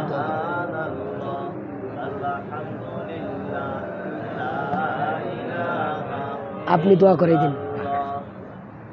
সুবহানাল্লাহ আলহামদুলিল্লাহ লা ইলাহা ইল্লাল্লাহ মুহাম্মাদুর রাসূলুল্লাহ সাল্লাল্লাহু